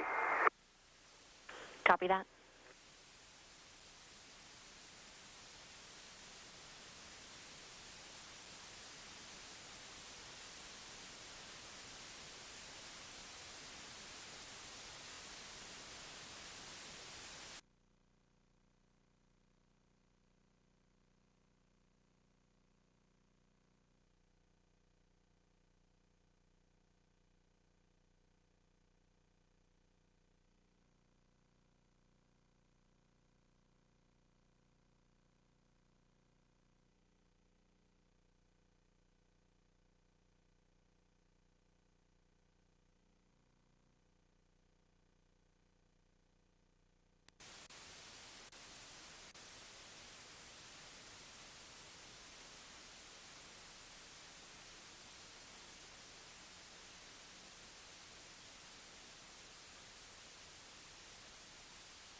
This is Mission Control Houston. We are continuing to watch some video that the crew of Atlantis is sending down to us that they taped on board the shuttle today. You see Rex Walheim there on the middeck of Atlantis. There's quite a bit of payload work that the crew members have to take care of as they head up toward the International Space Station. There's some science samples on board and some other items that they have to maintain on a daily basis. So Walheim was there doing a check of that. We'll gather some good things for you tomorrow. Hopefully we had a chance to troubleshoot some of the DTV or the HD downlink. It was all good. We enjoyed all the video you sent us. Thanks very much, and hopefully it will go a little smoother for you tomorrow. We appreciate your patience with us. Sure thing.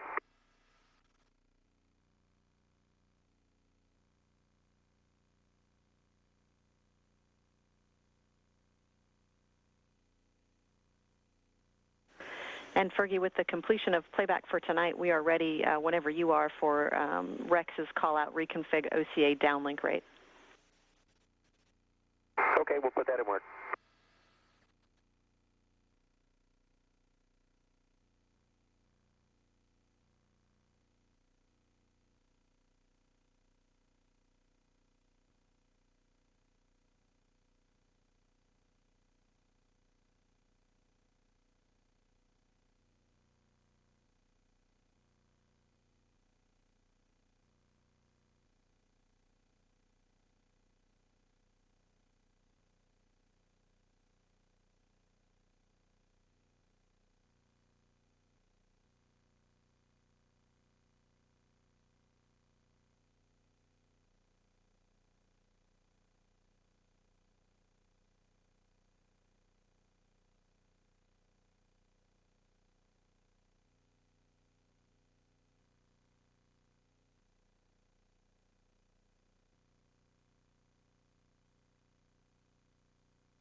Atlantis' crew has 1 hour and 10 minutes to go before they will turn in for the day. Their bedtime coming up at 6:29 p.m. Central Time, 7:29 p.m. Eastern Time. Right now the shuttle is 149 miles above the Earth. Their orbit is currently 198 by 140. There's about 5,000 miles in between Atlantis and the International Space Station. That distance is closing fairly rapidly. Each time Atlantis and the station go around the world, that distance goes down about 679 miles. Of course, it will continue to be reduced between tonight and tomorrow as Atlantis gets set to dock with the International Space Station on tomorrow at 10:07 a.m. Central Time.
This is a view from the International Space Station. It is crossing over from night into day. You're seeing the sun rise over Australia right now. The station right now is at 241 miles above the Earth. Crossing over the western edge of Australia, heading up toward the northeast. It'll soon be crossing over parts of New Guinea. So while things are quiet, we're just going to hang on and enjoy this Earth view as the International Space Station orbits, getting ready for Atlantis' arrival tomorrow.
This is Mission Control Houston continuing to take a look down toward Australia, soon to see New Guinea, as the International Space Station orbits up toward the northeast.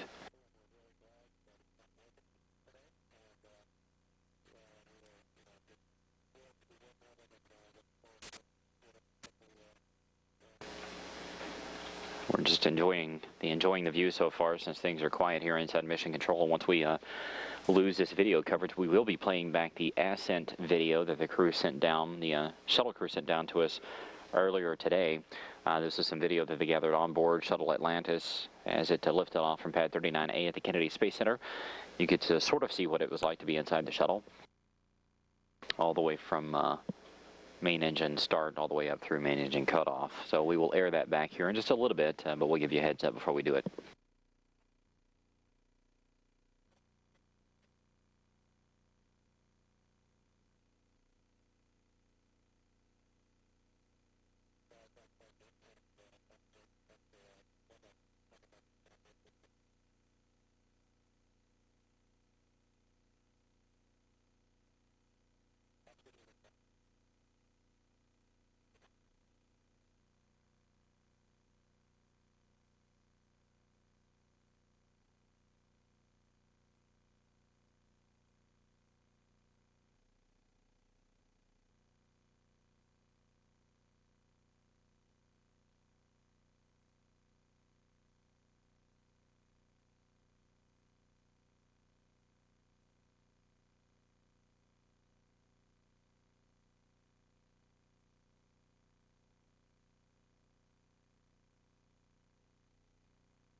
That is directly above the Gurrig National Park, which is on the northern tip of Australia.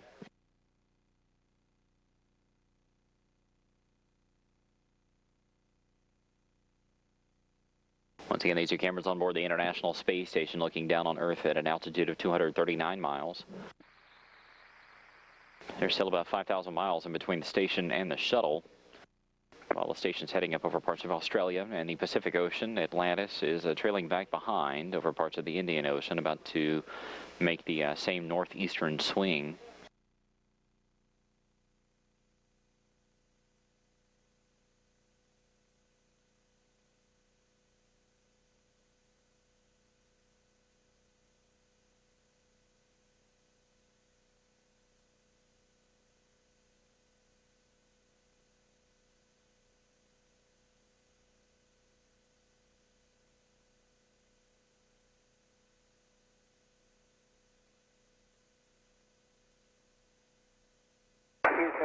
OTA downlink rate. Go ahead, Rex. Yeah, Megan, I did steps C1 through 3, and in step 3 I selected 6. I copy 6 is correct. Okay, I think we're complete.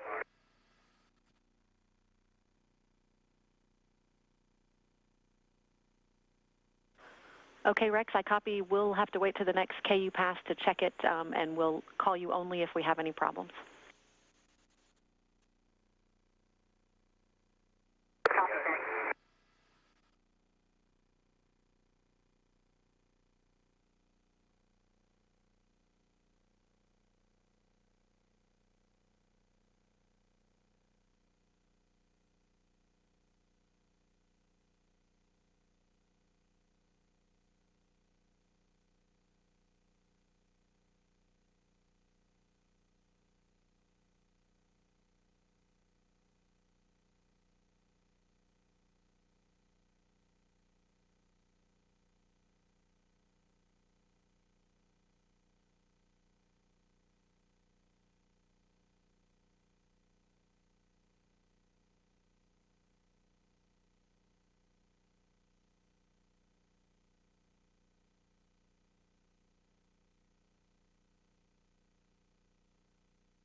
This is Mission Control Houston. We're still watching these live cameras on board the International Space Station. It's heading to the northeast over parts of the North Pacific Ocean. Its altitude right now is 238 miles. It's going to be crossing the western edge of North America over British Columbia, crossing over Alberta, down over parts of Montana, South Dakota, Iowa, Illinois, Kentucky, the very tip of Tennessee, parts of North Carolina, South Carolina, and then on out over the North Atlantic Ocean. On the next pass, it'll come back over America once again, heading over parts of Oregon, Nevada, Utah, New Mexico, Texas, including the Brazos Valley, and then out over the Gulf of Mexico.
This is Mission Control Houston. We're going to continue to take a look at these Earth views here in just a moment, but while we have a second, we're going to play back the ascent flight deck video that the STS-135 crew sent down to us earlier today. This is a camcorder that was on board the flight deck looking back at the crew of Atlantis as they went through main engine ignition, SRB ignition, and then the 8-minute ride into space. You will be able to see the flash of the solid rocket boosters as they separated about 2 minutes into the flight.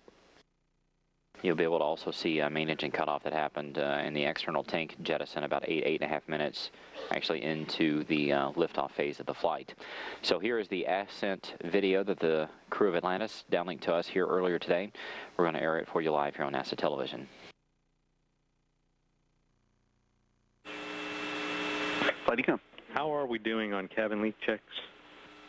They're pressurized the cabin, about to pull the probe here. Looks like they're doing it now, so we're working our way through it. Copy.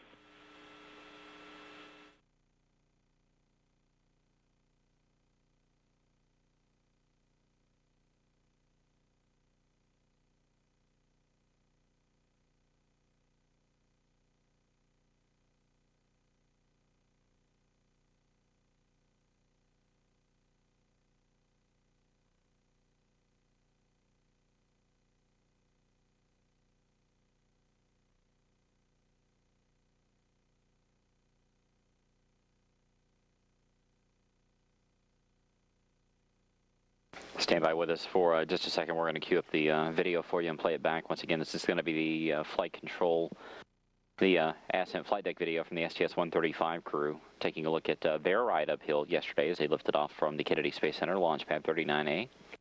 Once again, yesterday's launch time, 10:29 a.m. Central Time.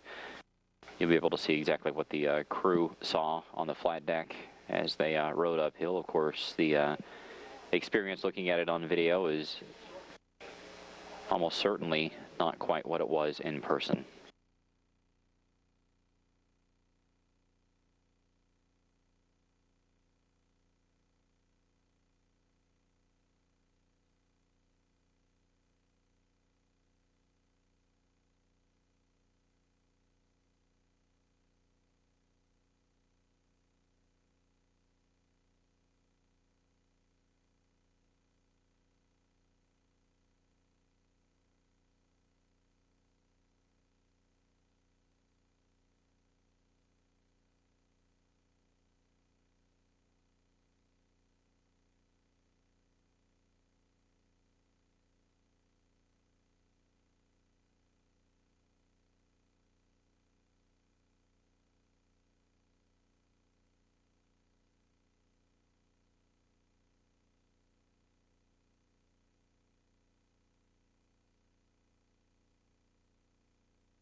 This is Mission Control Houston. It appears that the ghost in the machine that the STS-135 crew experienced during their HD playback earlier is affecting us here at the Johnson Space Center as well. So we will attempt to locate this video for you and play it back here in the next several minutes. So just stand by with us. We'll continue to take a look at these Earth views as the International Space Station heads over the Pacific Ocean, heading up toward a crossing of North America, including British Columbia, parts of Canada, and the northern United States. So once again, the flight deck video, we will locate the video and play it back for you, but we'll give you a heads up before we do that.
Hey, Houston, for cameras. Go ahead. Just checking to see if you want us to leave any of the cameras or illuminators on tonight. You can power all that down. Okay.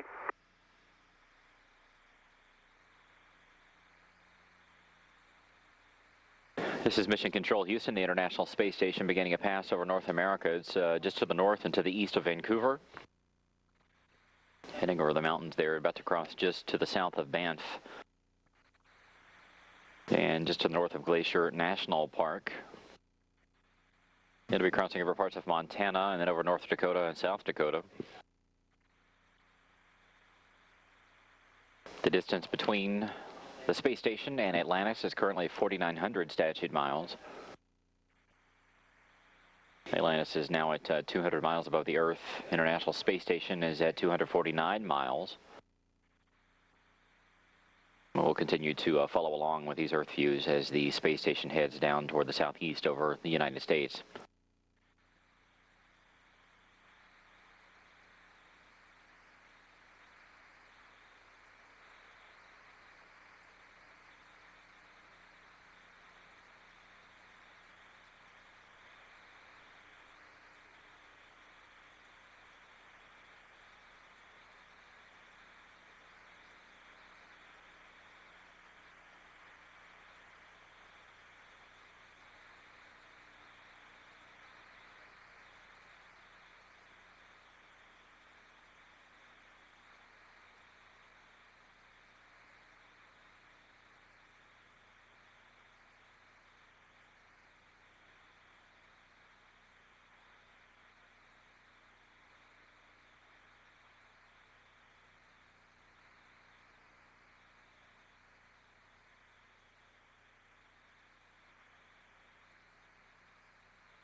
That is Lake Fort Peck there in Montana.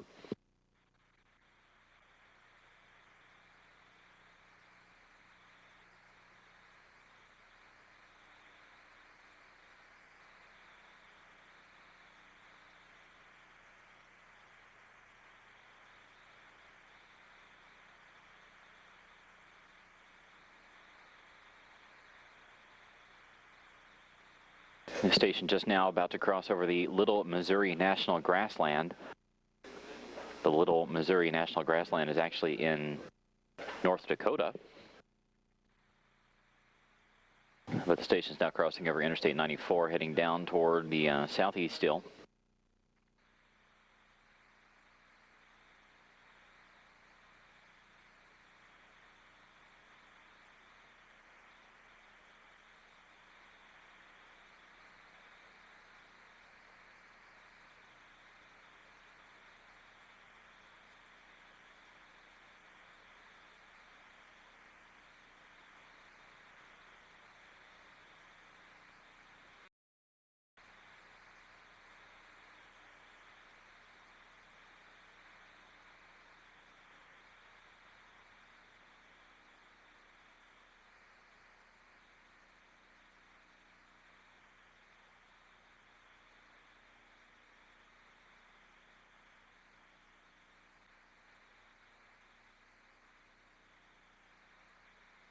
The station's now crossing over South Dakota, cities of Ipswich, Warner, right in between Doland and Clark, and on down toward Bryant and Lake Norton.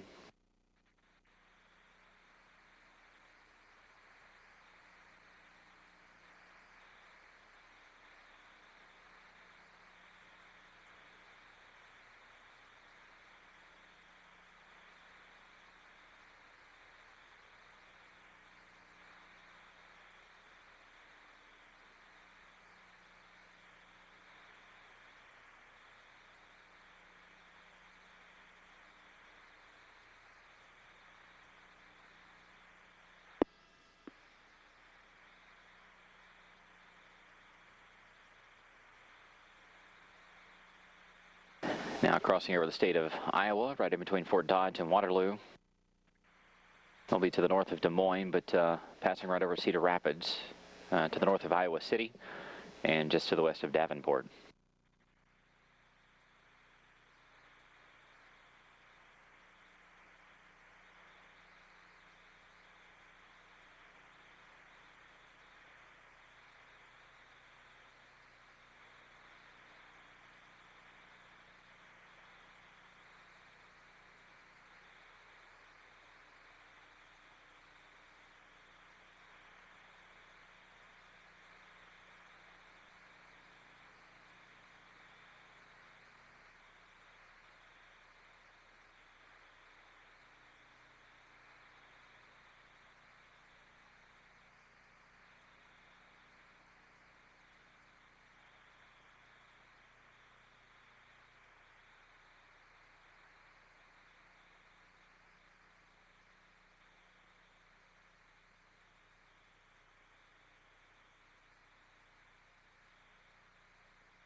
Houston, ready for the airlock resets? We are ready.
The space station now heading over parts of South Carolina.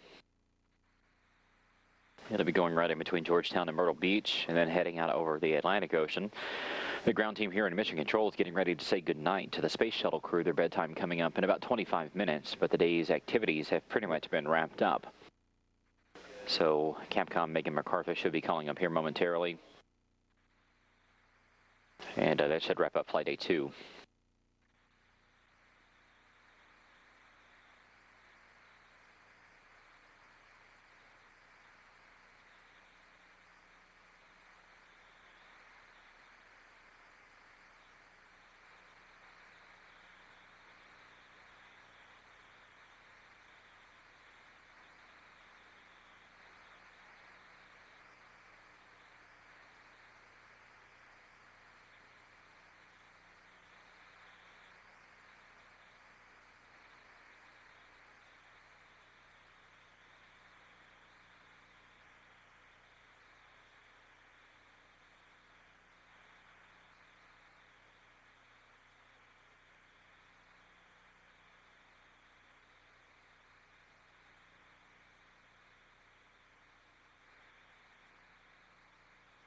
Atlantis, Houston. Go ahead, Megan. Just a couple final items. You can swap out cards in the KFX machine, and message 6 is on board. It's your rendezvous event lighting summary. Okay, we'll go look for message 6, and I think you may have everything we have to offer today, but we'll double check. And unless you have anything for us, we're about ready to just kind of wrap up pre-sleep here. Just give us a holler. I'm sorry, yeah. We don't have anything else for you guys. We'll let you go to bed. A great job working today, and we'll be back here with you tomorrow. Thanks, Megan. Good night.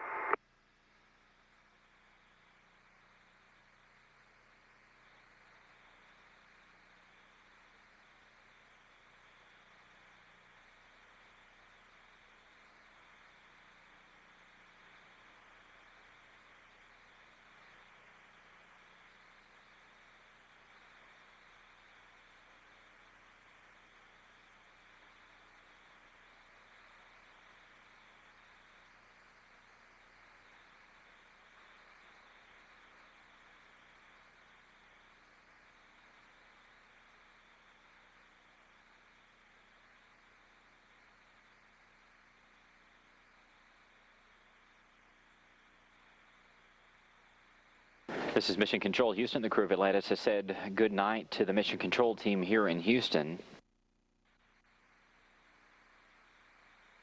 Technically, their bedtime doesn't start for another 22 minutes or so at about 6:29, but they've wrapped up their activities.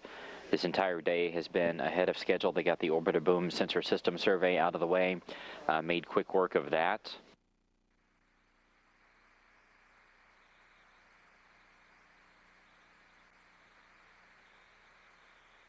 They began that survey at 6:46 a.m. Central Time. They wrapped it up a little bit less than 5 hours later at 11:30. Basically, they were ahead of the schedule all day long. They worked through their lunch period to get that survey out of the way. They got the centerline docking camera set up. They also got the rendezvous tools checkout completed, and they also extended the orbiter docking system ring, which is in Atlantis' payload bay. That is the device that will actually form the hard mate in between Atlantis and the International Space Station tomorrow. So a good and busy day for the crew of Atlantis during Flight Day 2, now wrapped up officially. Tomorrow is going to be docking day, the final time a Space Shuttle will ever dock with the International Space Station. Atlantis will perform its terminal initiation burn at 7:29 a.m. Central Time. Once it gets to a distance of about 600 feet down directly below the International Space Station, it will perform the rendezvous pitch maneuver. That is the backflip that the shuttle always does before it docks. That will occur at 9:04 a.m. Central Time. The pitch maneuver should be completed by 9:14, and then at that point, Commander Chris Ferguson will pull Atlantis up in front of the station and begin the actual docking process. So once again, docking 10:07 a.m. Central Time.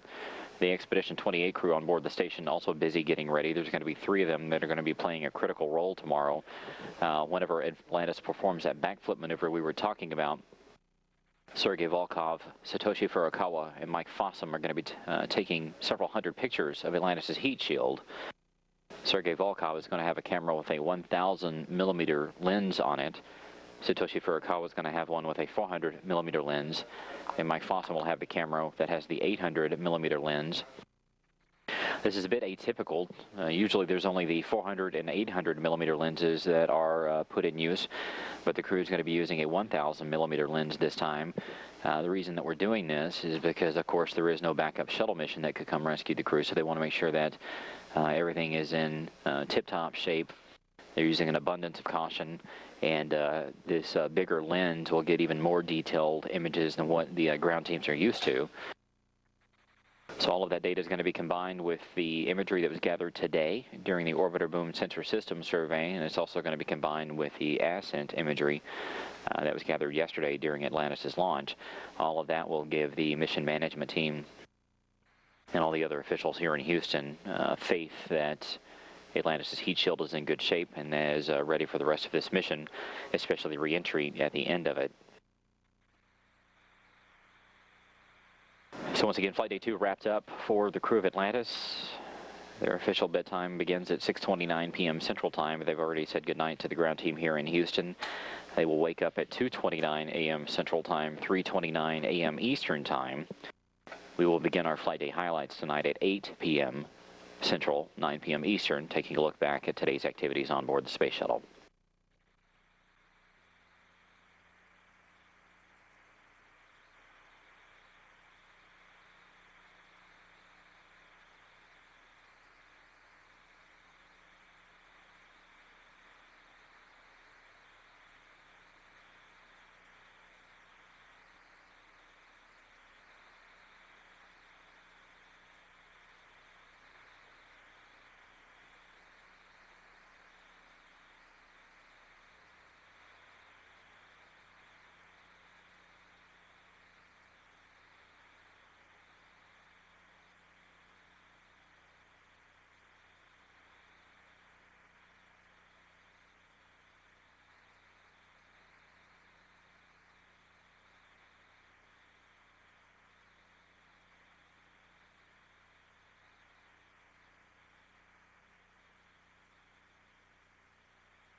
This is Mission Control Houston. Once again, the crew of Atlantis has said goodnight to the ground teams here in Houston. They have wrapped up their day, even though their crew sleep technically does not begin for another 11.5 minutes, but that does conclude Flight Day 2 for the crew.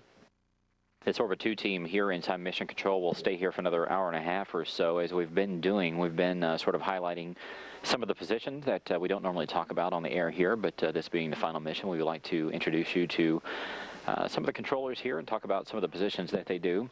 One of the very critical ones is what's called GNC. That's the Guidance and Navigation and Control Group. Here's the Orbit 2 GNC. This is responsible for the management and monitoring of the shuttle's guidance, navigation, and control systems, just like the name talks about. This group has to monitor numerous avionics and different sensors on board the shuttle, especially the ones that are used during ascent and rendezvous and entry.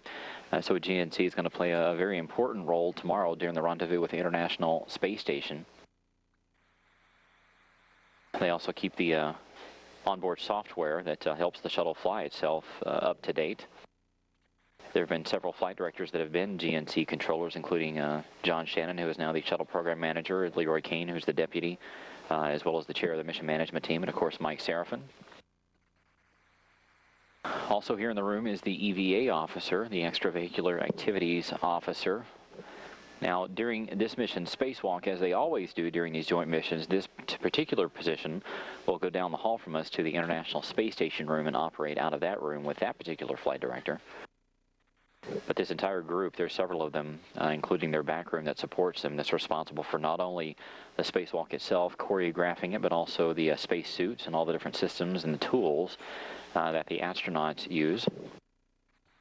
So they will be monitoring all of that. There is a very large, huge booklet that these team members monitor and follow along with, a checklist of sorts that they will be walking through with Mike Fossum and Ron Garrett as they conduct this spacewalk that is part of STS-135. So there you go, 2 more flight controllers here inside Mission Control as we take a look at all the different team members that make this final flight of the Space Shuttle, as well as all the others that we have flown possible. Another programming reminder here on NASA television coming up at 8 p.m. Central Time. We will have today's Flight Day highlights, taking a look back at today's inspection of Atlantis' heat shield, as well as the checkout activities that the crew did getting ready for tomorrow's docking. That docking is scheduled for 10:07 a.m. Central Time tomorrow, and of course we'll have live coverage here on NASA television.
Coming up in just a few minutes, we will have the ascent flight deck video that the crew sent down to us earlier today.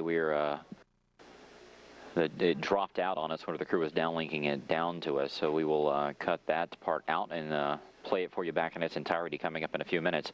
While we get that ready, we're going to take a look at NASA's next human spacecraft, the Orion multipurpose crew vehicle. This vehicle is currently being designed, built, and tested across the United States.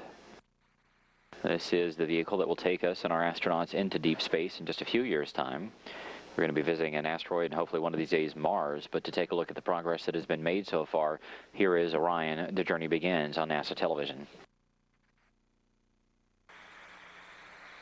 This is Mission Control Houston. Once again, that's a look at NASA's next human spacecraft, Orion, a multi-purpose crew vehicle. If you would like to learn more about that, just log on to the NASA website at www.nasa.gov.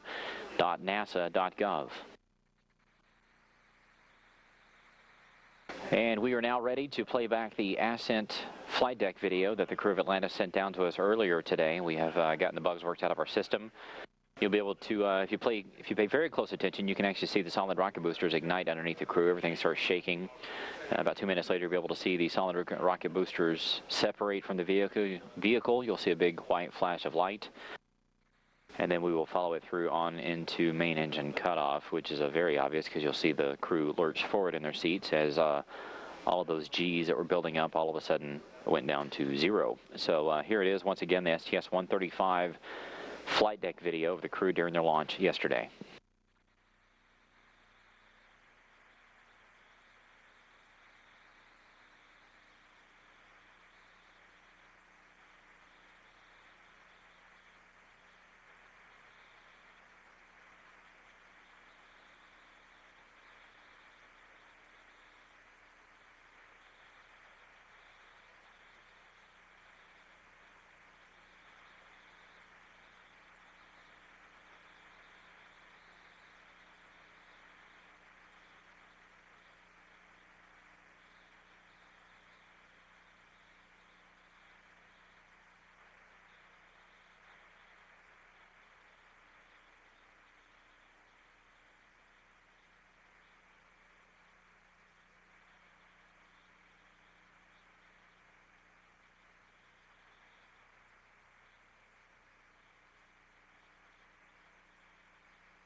Once again, we're watching the flight deck video of the crew's ascent launch into space yesterday on board Space Shuttle Atlantis.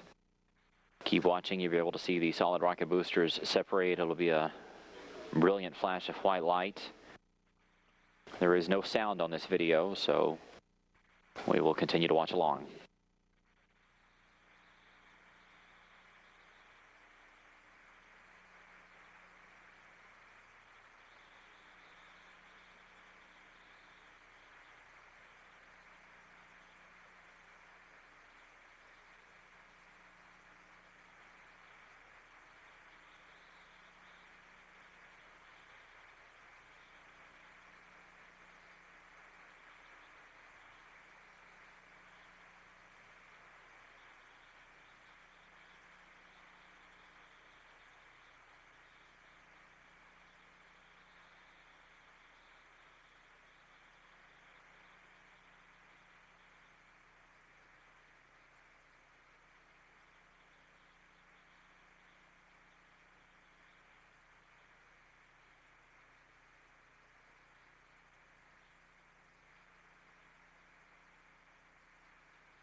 This is Mission Control, Houston. Once again, this is the flight deck video from the crew of Atlantis during their launch yesterday from the Kennedy Space Center up into space. Coming up, you'll be able to see main engine cut off. The astronauts will lurch forward all of a sudden as the 3Gs goes down to 0. And Sandy Magnus will make a quick work of getting up out of her seat, getting her helmet off, and the rest of the crew will follow. It's Doug Hurley there on the left. Magnus back behind him. Rex Walheim there on the right-hand side. And Chris Ferguson, the commander of STS-135, just out of camera's view range right there on the right.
And there went main engine cut off.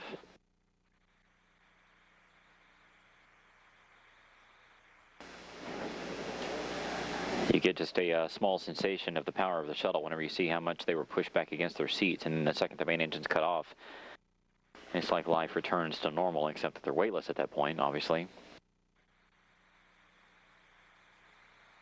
But Sandy Magnus made quick work of getting up out of her seat, moving on up. She was going to take some pictures of that external tank as it drifted below Atlantis, and Atlantis pulled away from it.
Back now with a live view inside the Space Shuttle flight control room. Once again, that was the flight deck video of the STS-135 crew during their launch and ascent into space yesterday.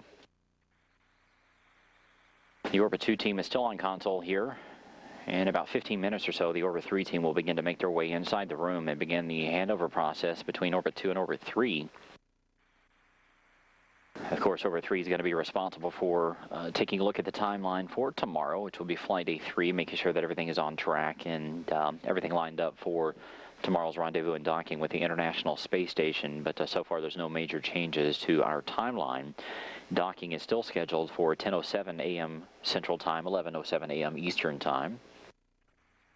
And of course, we'll have live coverage of all of that, including Atlantis' terminal initiation burn and the rendezvous pitch maneuver, the backflip maneuver that Atlantis will perform live here on NASA television.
Good morning, Marshall Space Flight Center. Thanks for that great message and awesome ride to orbit, and 134 before that with this tremendous Space Shuttle program. We really look forward to having a visit with you all after we finish the mission, and thanks again.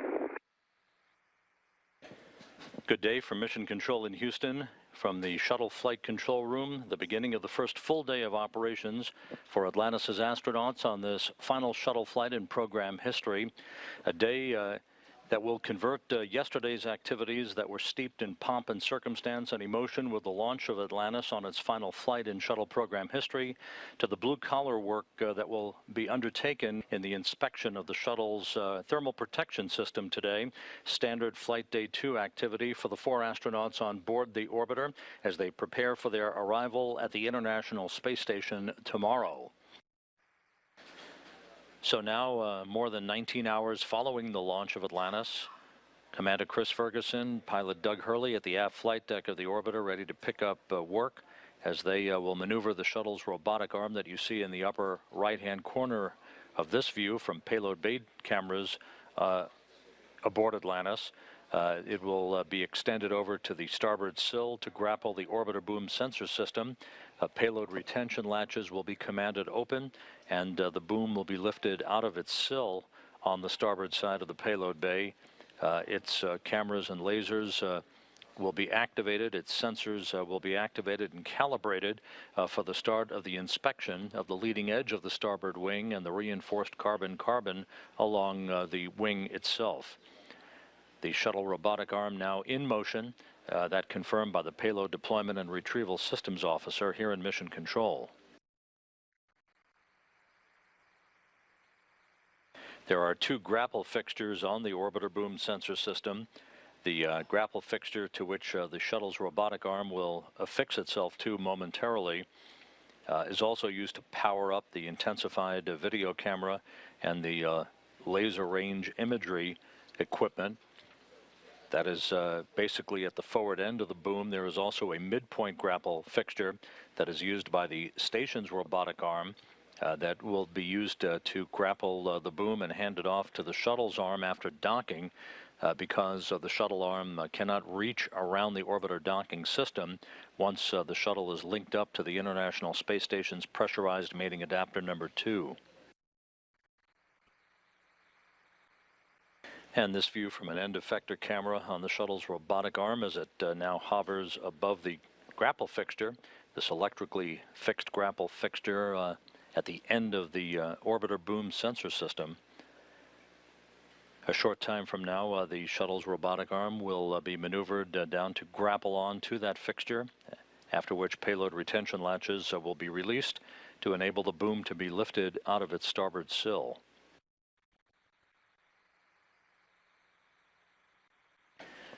A good view from a camera at the rear of Atlantis' cargo bay looking down the length of the orbiter boom sensor system, and a good look at the business end of the OBSS as it is known, where the intensified television camera and the laser sensors are located, and now the process of beginning to lift the boom out of its moorings on the starboard sill underway.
This survey of the leading edge of the starboard wing of Atlantis will be followed by a survey of the nose cap of the orbiter and then the port wing of Atlantis.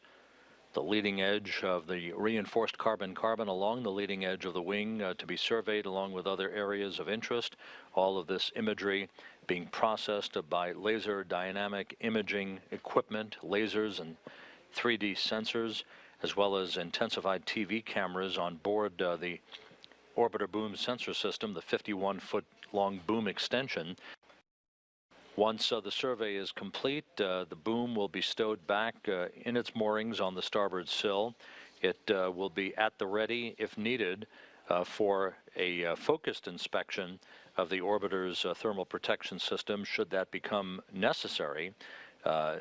In the unlikely event that that would be needed, there is time that has been set aside on the 6th day of the mission during docked operations for that to take place, although the early indications are that Atlantis' heat shield is in excellent shape and that a focused survey would not be required. However, the mission management team will be the final authority on that based on all of the imagery that will be analyzed from this survey, from the ascent imagery that is being processed back here at the Johnson Space Center, as well as high-resolution digital still imagery that will be taken tomorrow during Atlantis' final approach for docking, as 3 of the crew members aboard the International Space Station, Russian cosmonaut Sergei Volkov, along with NASA astronauts Ron Garan and Mike Fossum, will be in the Zvezda service module using a variety of high-resolution lenses. Volkov will be using a 1,000 millimeter lens. Mike Fossum will be using an 800 millimeter lens, and Japanese astronaut Satoshi Furukawa will be using a 400 millimeter lens to take hundreds of images of Atlantis as it executes the final rendezvous pitch maneuver, the rotational backflip that the orbiters have been conducting since return to flight back in 2005 at a point at about 600 feet directly below the International Space Station when Commander Chris Ferguson initiates about a 9-minute maneuver for about 90 seconds of usable photography of all of the key surfaces of the orbiter's belly and all of its key areas of its thermal protection heat shield. We copy, Rex. Thanks.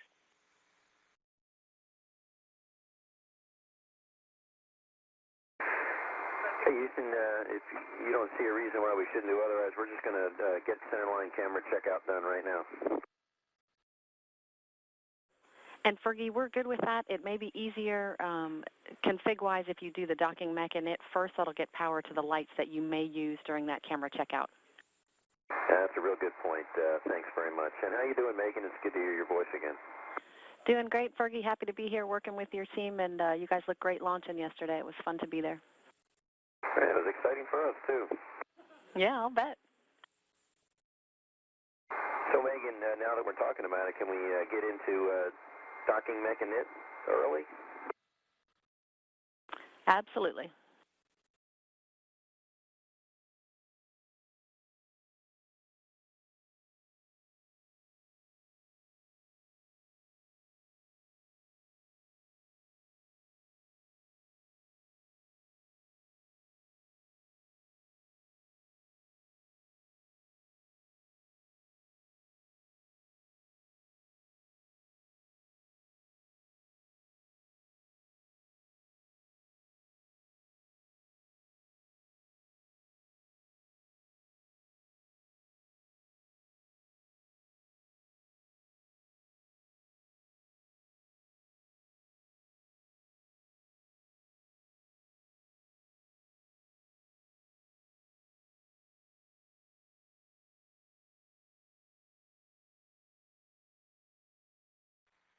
Houston, Atlanta. Go ahead. Megan, if you want to, you guys are welcome on board the flight deck. Thanks very much. We are there with you now. You guys look great. Yeah, we're all crammed into the aft part of the flight deck. You would think with just 4 of us we would be downstairs or something else, but got a pretty good pass going, too. Oh, well, that's where the view is, I take it. Yeah, that's where the windows are.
This is Mission Control Houston. The crew of Atlantis now playing back their onboard launch video that was taken yesterday during Atlantis' ride up into space. That is Doug Hurley there on the far left, the pilot of STS-135. Back behind him, Sandy Magnus. Sitting beside her is Rex Walheim. You see the solid rocket boosters ignite there.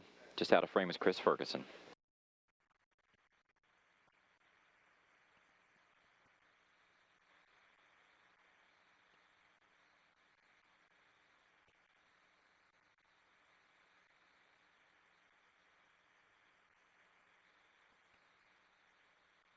And Houston, Atlantis, when you're ready, I'll be glad to do the ML86 Bravo switch. Rex, we are ready.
The crew of Atlantis continuing to play back this video on board the shuttle yesterday as it lifted off and headed into space. It's giving you a sense of exactly what it's like to be on board the shuttle as it heads up into orbit. You see the flash of the solid rocket boosters there separating from the shuttle and the external tank.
You can see the sunlight and the shadows are beginning to rotate around as the shuttle rolled to a heads-up position.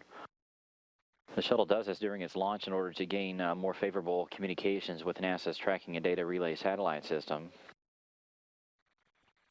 This is done during the final moments of powered flight. The shuttle at this point was still flying under its 3 main engines, still attached to the external tank.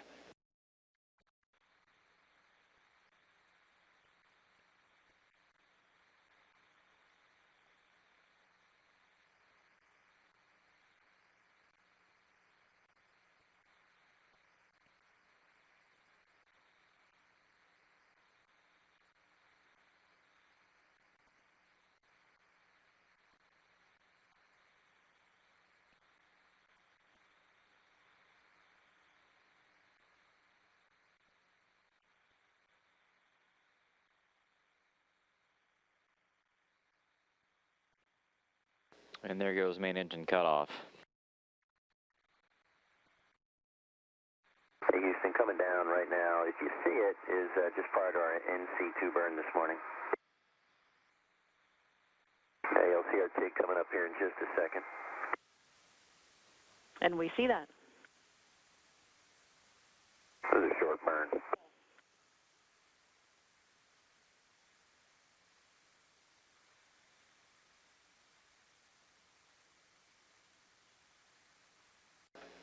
This is Mission Control, Houston. Out of all the traditions and history inside the Space Shuttle Flight Control Room, one of the more important ones to the team here are these roses that arrive during every single mission. The Shelton family up near the Dallas-Fort Worth Metroplex has sent these roses to the team here in Mission Control during every single flight since STS-135, which was back in 1988. So for 110 missions, these roses have been a part of the team here. It is something that they look forward to every single time. It would not be a Space Shuttle mission without these roses arriving.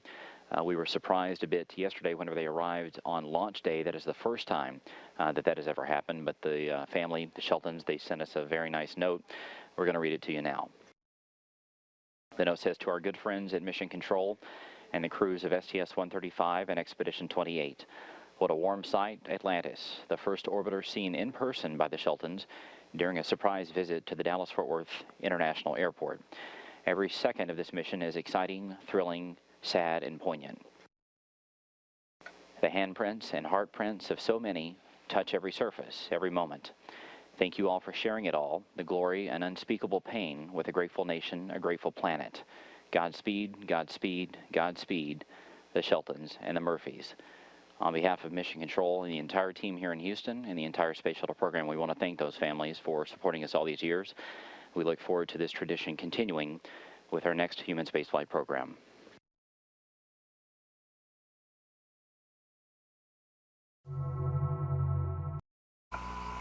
Houston, that's beautiful. This has got to be one of the most proud moments of my life, I guarantee you.